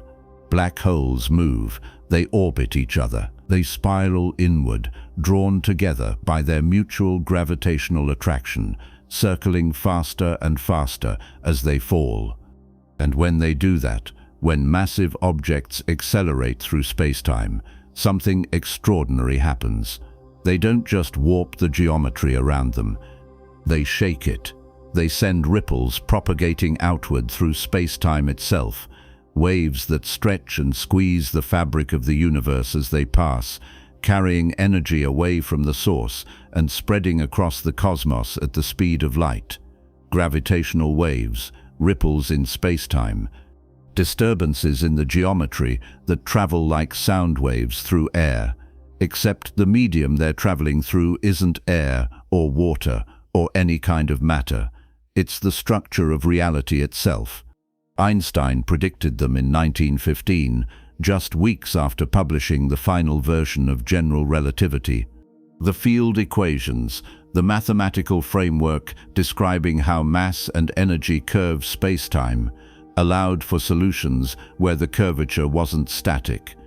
If you wiggled a mass back and forth, accelerating it, the curvature around it would ripple outward. The ripples would carry energy. They would propagate at the speed of light, and they would, in principle, be detectable if you had instruments sensitive enough to measure the tiny distortions they produced as they passed through your detector. Einstein was skeptical, not about whether the waves existed in theory. The math was clear. If general relativity was correct, and mass and energy curved spacetime, then accelerating masses should produce waves in that curvature. But Einstein doubted they would ever be strong enough to detect. The amplitude of a gravitational wave, the amount by which it stretches and squeezes spacetime, is proportional to the mass of the objects producing it, how fast they're accelerating, and how far away you are. For anything you could build on Earth, any mass you could shake back and forth with any realistic amount of energy, the waves would be absurdly weak, unmeasurably small. Einstein calculated that even the most violent astrophysical events, stars colliding, supernovae exploding, would produce waves so faint that detecting them would be hopeless. There was no chance, he thought, that anyone would ever build an instrument sensitive enough to catch one. He was wrong. Not about the physics was exactly right, but about the technology and about just how violent the most energetic events in the universe actually are. The first detection came on September 14, 2015 at 5:51 in the morning, Universal Time. Two instruments, separated by 3,000 kilometers, one in Hanford, Washington, the other in Livingston, Louisiana, both registered the same signal within 7 milliseconds of each other. A ripple in spacetime swept past Earth, stretching space in one direction while squeezing it in the perpendicular direction, then reversing, oscillating back and forth, the frequency rising steadily from 35 cycles per second to 250 cycles per second over the course of 0.2 of a second before cutting off abruptly. The signal looked exactly like what the theoretical models predicted for two black holes spiraling together and merging. One black hole weighing about 36 times the mass of the Sun, the other weighing about 29 solar masses, orbiting each other, accelerating inward, radiating gravitational waves that carried energy away from the system, causing the orbit to decay faster and faster until the two black holes collided, merged, and settled into a single remnant black hole, weighing about 62 solar masses. The missing 3 solar masses, the difference between the sum of the initial masses and the final mass, was radiated away as gravitational wave energy, 3 times the mass of the Sun, converted entirely into ripples in spacetime, released in a fraction of a second. The peak power output during the final moments of the merger was greater than the combined light output of every star in the observable universe. Not by a small margin, by a factor of 50. For that brief instant, the collision was the brightest event in the universe, not in light, but in gravitational waves, shaking spacetime so violently that the disturbance could be detected billions of light-years away. The detectors that caught it are called LIGO, the Laser Interferometer Gravitational Wave Observatory. 2 identical facilities, each one an L-shaped vacuum tunnel with arms 4 kilometers long. A laser beam is split and sent down both arms. Mirrors at the ends of the arms reflect the beams back to the center, where they recombine. If the arms are exactly the same length, the 2 beams arrive in phase and interfere constructively. If one arm is slightly longer than the other, even by a microscopic amount, the beams arrive out of phase and the interference pattern shifts. A gravitational wave passing through the detector stretches one arm while squeezing the other. The length difference changes. The interference pattern shifts, and the detector records the change. The changes are unimaginably small. A gravitational wave strong enough to be detected by LIGO alters the length of the 4-kilometer arm by about 1,000th the diameter of a proton. That's 10 to the negative 18th meters. You're trying to measure a shift in distance that's a billion times smaller than a human hair. If you scaled the detector up to the size of the distance between the Sun and the nearest star, the shift you'd be looking for would be about the width of a human hair. The level of precision required is absurd. Seismic vibrations from traffic, earthquakes, ocean waves, even the thermal noise from molecules jiggling in the mirrors, all of that has to be filtered out. The laser itself has to be stabilized to an extraordinary degree. The mirrors have to be suspended in ways that isolate them from ground vibrations, and the entire apparatus has to operate in a vacuum to prevent air molecules from scattering the light. The fact that it works at all is a triumph of engineering. The fact that it detected a signal on its very first observation run, just days after the upgraded detectors came online, was almost absurdly lucky. The universe, it turned out, is louder than anyone expected. Binary black hole mergers happen often enough and produce strong enough signals that with sufficiently sensitive detectors you can catch several per year. Since that first detection in 2015, LIGO and its partner, Observatory Virgo, a similar detector in Italy, have recorded dozens of gravitational wave events. Most of them are black hole mergers, a few are neutron star mergers. One was a black hole swallowing a neutron star. Each event is unique, each one a snapshot of some catastrophic collision happening millions or billions of light years away, the signal traveling across space for eons before finally washing over Earth and wiggling a mirror by less than the width of an atomic nucleus. The 2015 detection, catalogued as GW150914, was the proof. Gravitational waves are real. They propagate at the speed of light. They carry energy. They do exactly what general relativity predicts, right down to the waveform shape, the frequency evolution, the amplitude decay. Every detail matched the simulations. Einstein's equations, written a century earlier, described the collision of two black holes more than 1 billion light-years away with enough precision that the observed signal lined up with the predictions to within the measurement error. The theory passed the test, and in doing so, it opened a completely new way of observing the universe. Gravitational waves are not light. They don't interact with matter the way electromagnetic radiation does. Light gets absorbed, scattered, blocked by dust and gas. Gravitational waves pass through everything. A wave propagating through the Earth doesn't bounce off the planet's core or get absorbed by the atmosphere. It just keeps going, stretching and squeezing spacetime as it passes, barely noticing that matter is in the way. That means gravitational waves can carry information from regions of the universe that are completely opaque to light, the interior of a neutron star. The moments just after two black holes merge, when the spacetime around them is so violently distorted that any light emitted would be trapped or scattered. The very early universe, long before the first stars formed, when the cosmos was filled with hot plasma that blocked all electromagnetic radiation, gravitational waves from that era, if we can detect them, would let us see further back in time than any telescope ever could. They also let us study objects that don't emit light at all, black holes, for instance. A black hole sitting alone in empty space is invisible. It doesn't radiate, it doesn't reflect.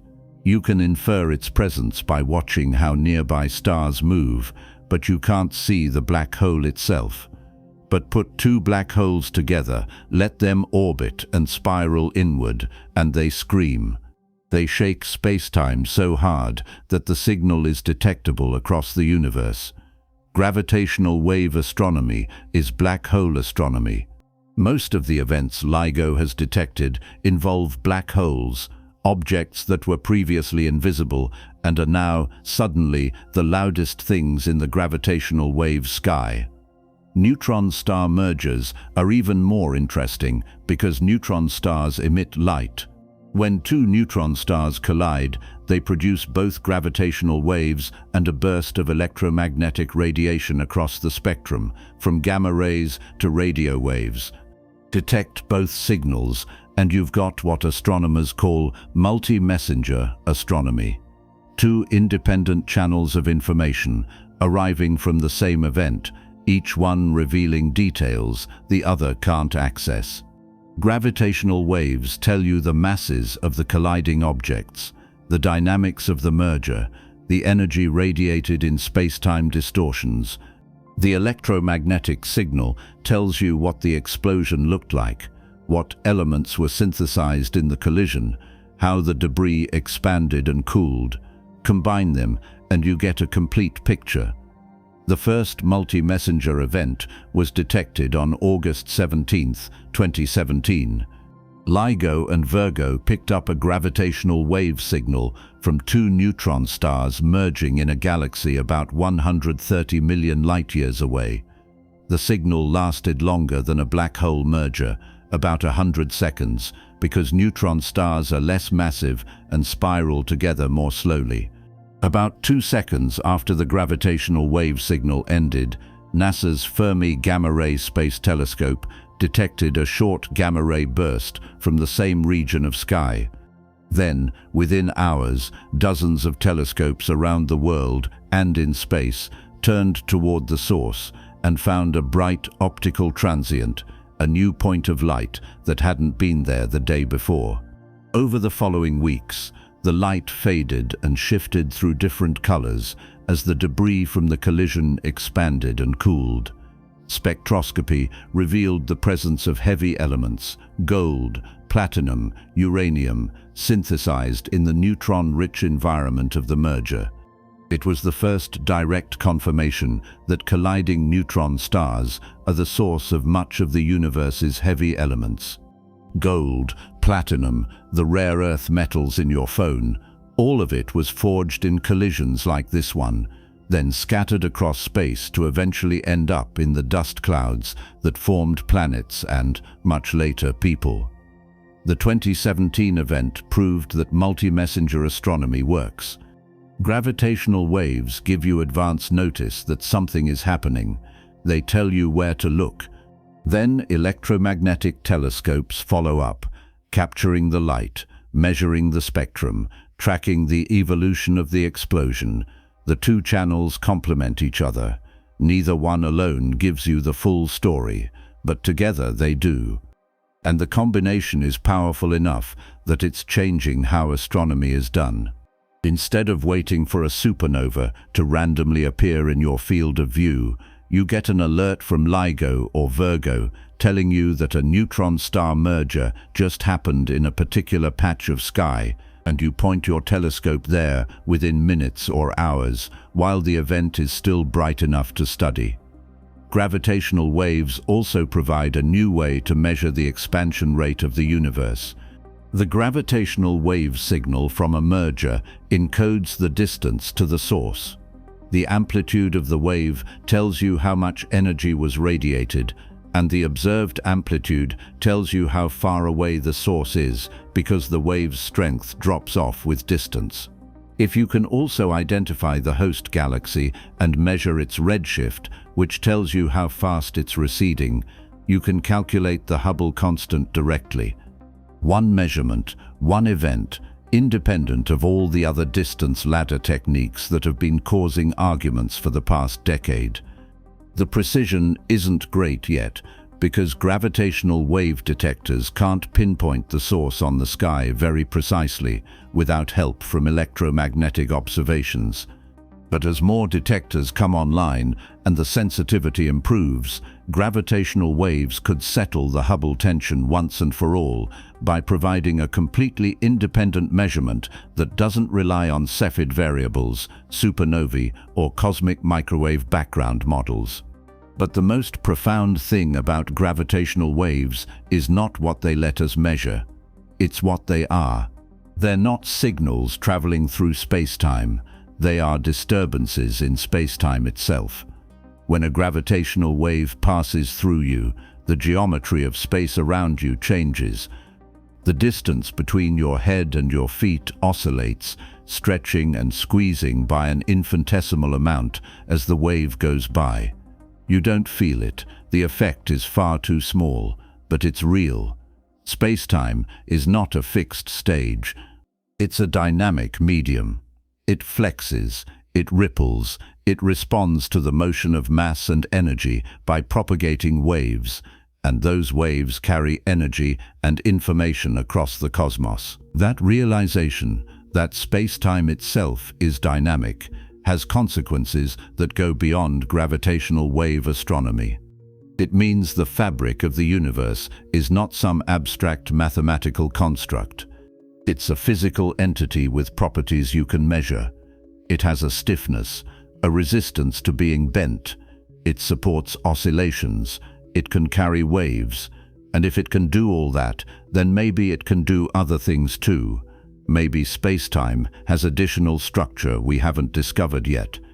Maybe it's not continuous but granular at very small scales, made up of discrete units that only appear smooth when you zoom out. Maybe it's not four-dimensional, but has extra dimensions curled up so tightly that we can't see them. Maybe the singularities inside black holes, where general relativity breaks down, are hints that space-time itself has a microstructure, a fundamental graininess that becomes important when you compress matter and energy into volumes smaller than some critical size. These are not idle speculations. They're serious questions driving research in theoretical physics. General relativity is extraordinarily successful. It explains gravity. It predicts black holes, gravitational waves, the expansion of the universe, the bending of light. Every test it's faced, it's passed, but it's not complete. It can't be the final word because it doesn't play nicely with quantum mechanics, the other pillar of modern physics. Quantum mechanics describes the behavior of particles and fields at very small scales. General relativity describes the behavior of space-time at large scales. Both theories work beautifully within their own domains. But when you try to apply both of them to the same situation, something that happens inside black holes or during the first moments after the Big Bang, the two frameworks collide. The math breaks. Infinities appear. Predictions stop making sense. Physicists have been trying to reconcile the two theories for nearly a century. The goal is a theory of quantum gravity, a framework that describes how space-time behaves when quantum effects become important. String theory is one candidate. It proposes that the fundamental constituents of the universe are not point-like particles but tiny vibrating strings, and that space-time itself emerges from the interactions of those strings. Loop quantum gravity is another approach. It treats space-time as a network of discrete loops, a kind of quantum foam at the smallest scales, with smooth continuous geometry emerging only when you average over many loops. Neither theory has been experimentally confirmed. Neither one makes predictions we can currently test. But both of them take seriously the idea that space-time is not fundamental, it's emergent. It arises from something deeper, something more basic, and understanding that deeper structure is the key to unifying gravity with the other forces. The search for that unified theory, sometimes called a theory of everything, is one of the central goals of theoretical physics. The term is a bit misleading because even a complete unified theory wouldn't answer every question. It wouldn't tell you why the universe exists or what the meaning of life is. But it would explain how all the fundamental forces, gravity, electromagnetism, the strong nuclear force, the weak nuclear force, arise from a single underlying framework. It would describe how particles and spacetime interact at the quantum level, and it would remove the contradictions that currently plague the interface between general relativity and quantum mechanics. We're not there yet, not even close. But the fact that we can detect gravitational waves, that we can measure the ripples in spacetime itself, and confirm that they behave exactly as Einstein predicted, is a step in the right direction. It tells us that spacetime is real, that it's dynamic, and that it responds to physical events in measurable ways. Every gravitational wave event is a test of general relativity. Every waveform, every frequency sweep, every amplitude decay is a data point confirming that the theory works. And the more data we collect, the tighter the constraints become. If general relativity were going to break down, if there were deviations from Einstein's equations at strong field strengths or high velocities, gravitational wave observations would be one of the places we'd see them. So far, there are no deviations. The theory holds. But that doesn't mean it will hold forever. Theories don't get overturned by being wrong. They get overturned by being incomplete. Newtonian gravity wasn't wrong, it was incomplete. It worked perfectly for slow-moving objects in weak gravitational fields. It just couldn't handle extreme conditions, and when physicists pushed into those regimes, the theory couldn't keep up. General relativity replaced it, not by proving Newton wrong, but by extending the framework to cover situations Newton's equations couldn't describe. The same thing will almost certainly happen to general relativity. Some future theory, whatever it is, will reduce to general relativity in the regimes we've tested so far. But it will extend beyond those regimes, into the quantum domain, into the singularity inside a black hole, into the first moments of the universe's existence, and it will make predictions that general relativity can't. Gravitational wave detectors are getting better. LIGO and Virgo are being upgraded. New detectors are being built. Kagra in Japan, LIGO India, eventually a space-based detector called LISA that will be sensitive to much lower frequencies and will be able to detect supermassive black hole mergers from across the universe. Each new detector improves the sensitivity, increases the detection rate, and opens up new regions of parameter space. More events mean better statistics. Better statistics mean tighter tests of general relativity. And tighter tests mean a better chance of finding the edge, the place where the theory finally stops working and something new takes over. There's also the possibility of detecting a stochastic gravitational wave background, a faint hum of overlapping signals from countless sources scattered across the universe. Just like the cosmic microwave background is the faint afterglow of the Big Bang visible in every direction, a gravitational wave background would be the accumulated gravitational radiation from every compact object merger, every supernova, every other violent event that's happened since the universe began. Detecting that background would give us a new way to probe the universe's history, to study the population of black holes and neutron stars over cosmic time, and to search for signals from the very early universe that might carry information about the physics of the Big Bang itself. Some of those early universe signals could come from cosmic inflation, the brief period of exponential expansion that's thought to have occurred a fraction of a second after the Big Bang. If inflation happened, it should have produced gravitational waves with characteristic frequencies and amplitudes. Those waves would have been stretched by the expansion of the universe and would now be detectable as extremely low-frequency ripples in spacetime. Space-based detectors like LISA might be able to catch them. If they do, it would be the first direct evidence of inflation, a window into physics at energy scales trillions of times higher than anything we can reproduce in a particle accelerator.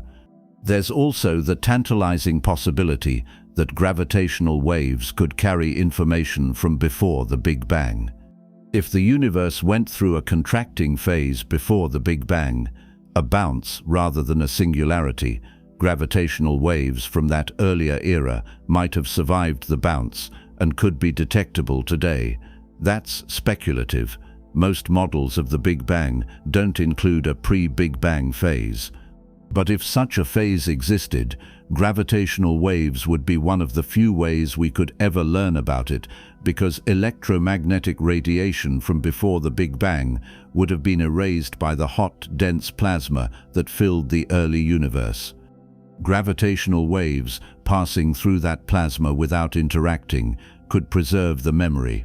Even without exotic scenarios, gravitational wave astronomy is already reshaping our understanding of the universe. The population of black holes is larger and more diverse than anyone expected. LIGO has detected black holes with masses up to about 100 times the Sun, far heavier than most models of stellar evolution predict. Either there's a formation channel we didn't know about, or the black holes are merging and growing over time, or both. Neutron star mergers are producing heavy elements at rates that match what we see in the universe's chemical makeup. Supermassive black holes in distant galaxies are merging, radiating gravitational waves at frequencies LISA will be able to detect, and those mergers are shaping the evolution of galaxies over cosmic time. All of this is information we couldn't have accessed any other way. Gravitational waves are a new sense. Before LIGO, we were looking at the universe with our eyes, detecting light across the electromagnetic spectrum and trying to piece together what was happening. Now we can hear it too, not metaphorically. Gravitational wave signals, when converted to sound waves, are literally audible. The first detection, that 0.2-second chirp as two black holes spiraled together, sounds like a brief rising tone that ends in a thud. You can listen to it. Dozens of recordings are available online. It's a strange experience, hearing the sound of spacetime being shaken by colliding black holes a billion light-years away. But that's what it is.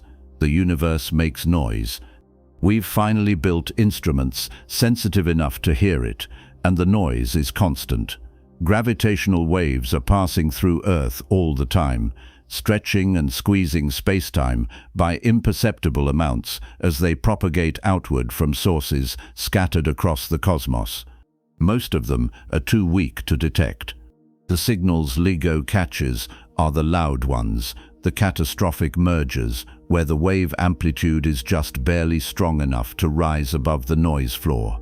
But there's a whole population of quieter signals out there, fainter waves from more distant sources or less energetic events, and as detector sensitivity improves, we'll start catching those too. The gravitational wave sky will get crowded. What looks now like a few isolated events per year will eventually become a continuous stream of overlapping signals, a gravitational wave background that needs to be analyzed statistically to pick out individual sources. That future, where gravitational wave astronomy is routine and the detectors are sensitive enough to catch dozens or hundreds of events per day, is probably a few decades away. But it's coming. The technology is improving, the detector networks are expanding, and the science is just beginning. Every gravitational wave event we detect is a test of general relativity. Every waveform is a measurement of spacetime curvature in the most extreme environments the universe has to offer. Every detection confirms that spacetime is not an abstract idea, but a physical thing with measurable properties that responds to mass and energy by bending, rippling, and carrying information across the cosmos at the speed of light. Einstein predicted it, LIGO detected it, and the universe, which has been broadcasting gravitational waves for as long as massive objects have been accelerating through spacetime, finally has an audience. We're listening now. We're learning to read the signals, to decode the waveforms, to extract the physics buried in the stretching and squeezing of spacetime itself. And what we're learning is that the universe is louder, stranger, and more dynamic than any model built on static spacetime could have predicted. Gravitational waves are the sound of geometry in motion. Black holes aren't just bending light. They're shaking the fabric of reality hard enough that we can measure the shaking from the other side of the universe. Spacetime isn't just the stage where physics happens. It's part of the play, flexing and rippling and responding to every massive object that moves through it. And we, standing here with our laser interferometers and our vacuum chambers and our absurdly sensitive mirrors, have finally figured out how to listen. The bend is not the end of the story. It's the beginning. Light bends because spacetime curves. Spacetime curves because mass and energy warp the geometry. And when that geometry changes fast enough, when black holes collide or neutron stars merge, the changes propagate outward as waves, carrying the news across billions of light years to anyone who's listening.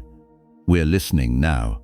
And the universe, which has been trying to tell us for a century that spacetime is real, that it's flexible, that it can be bent and stretched and shaken, is finally getting through. One ripple at a time.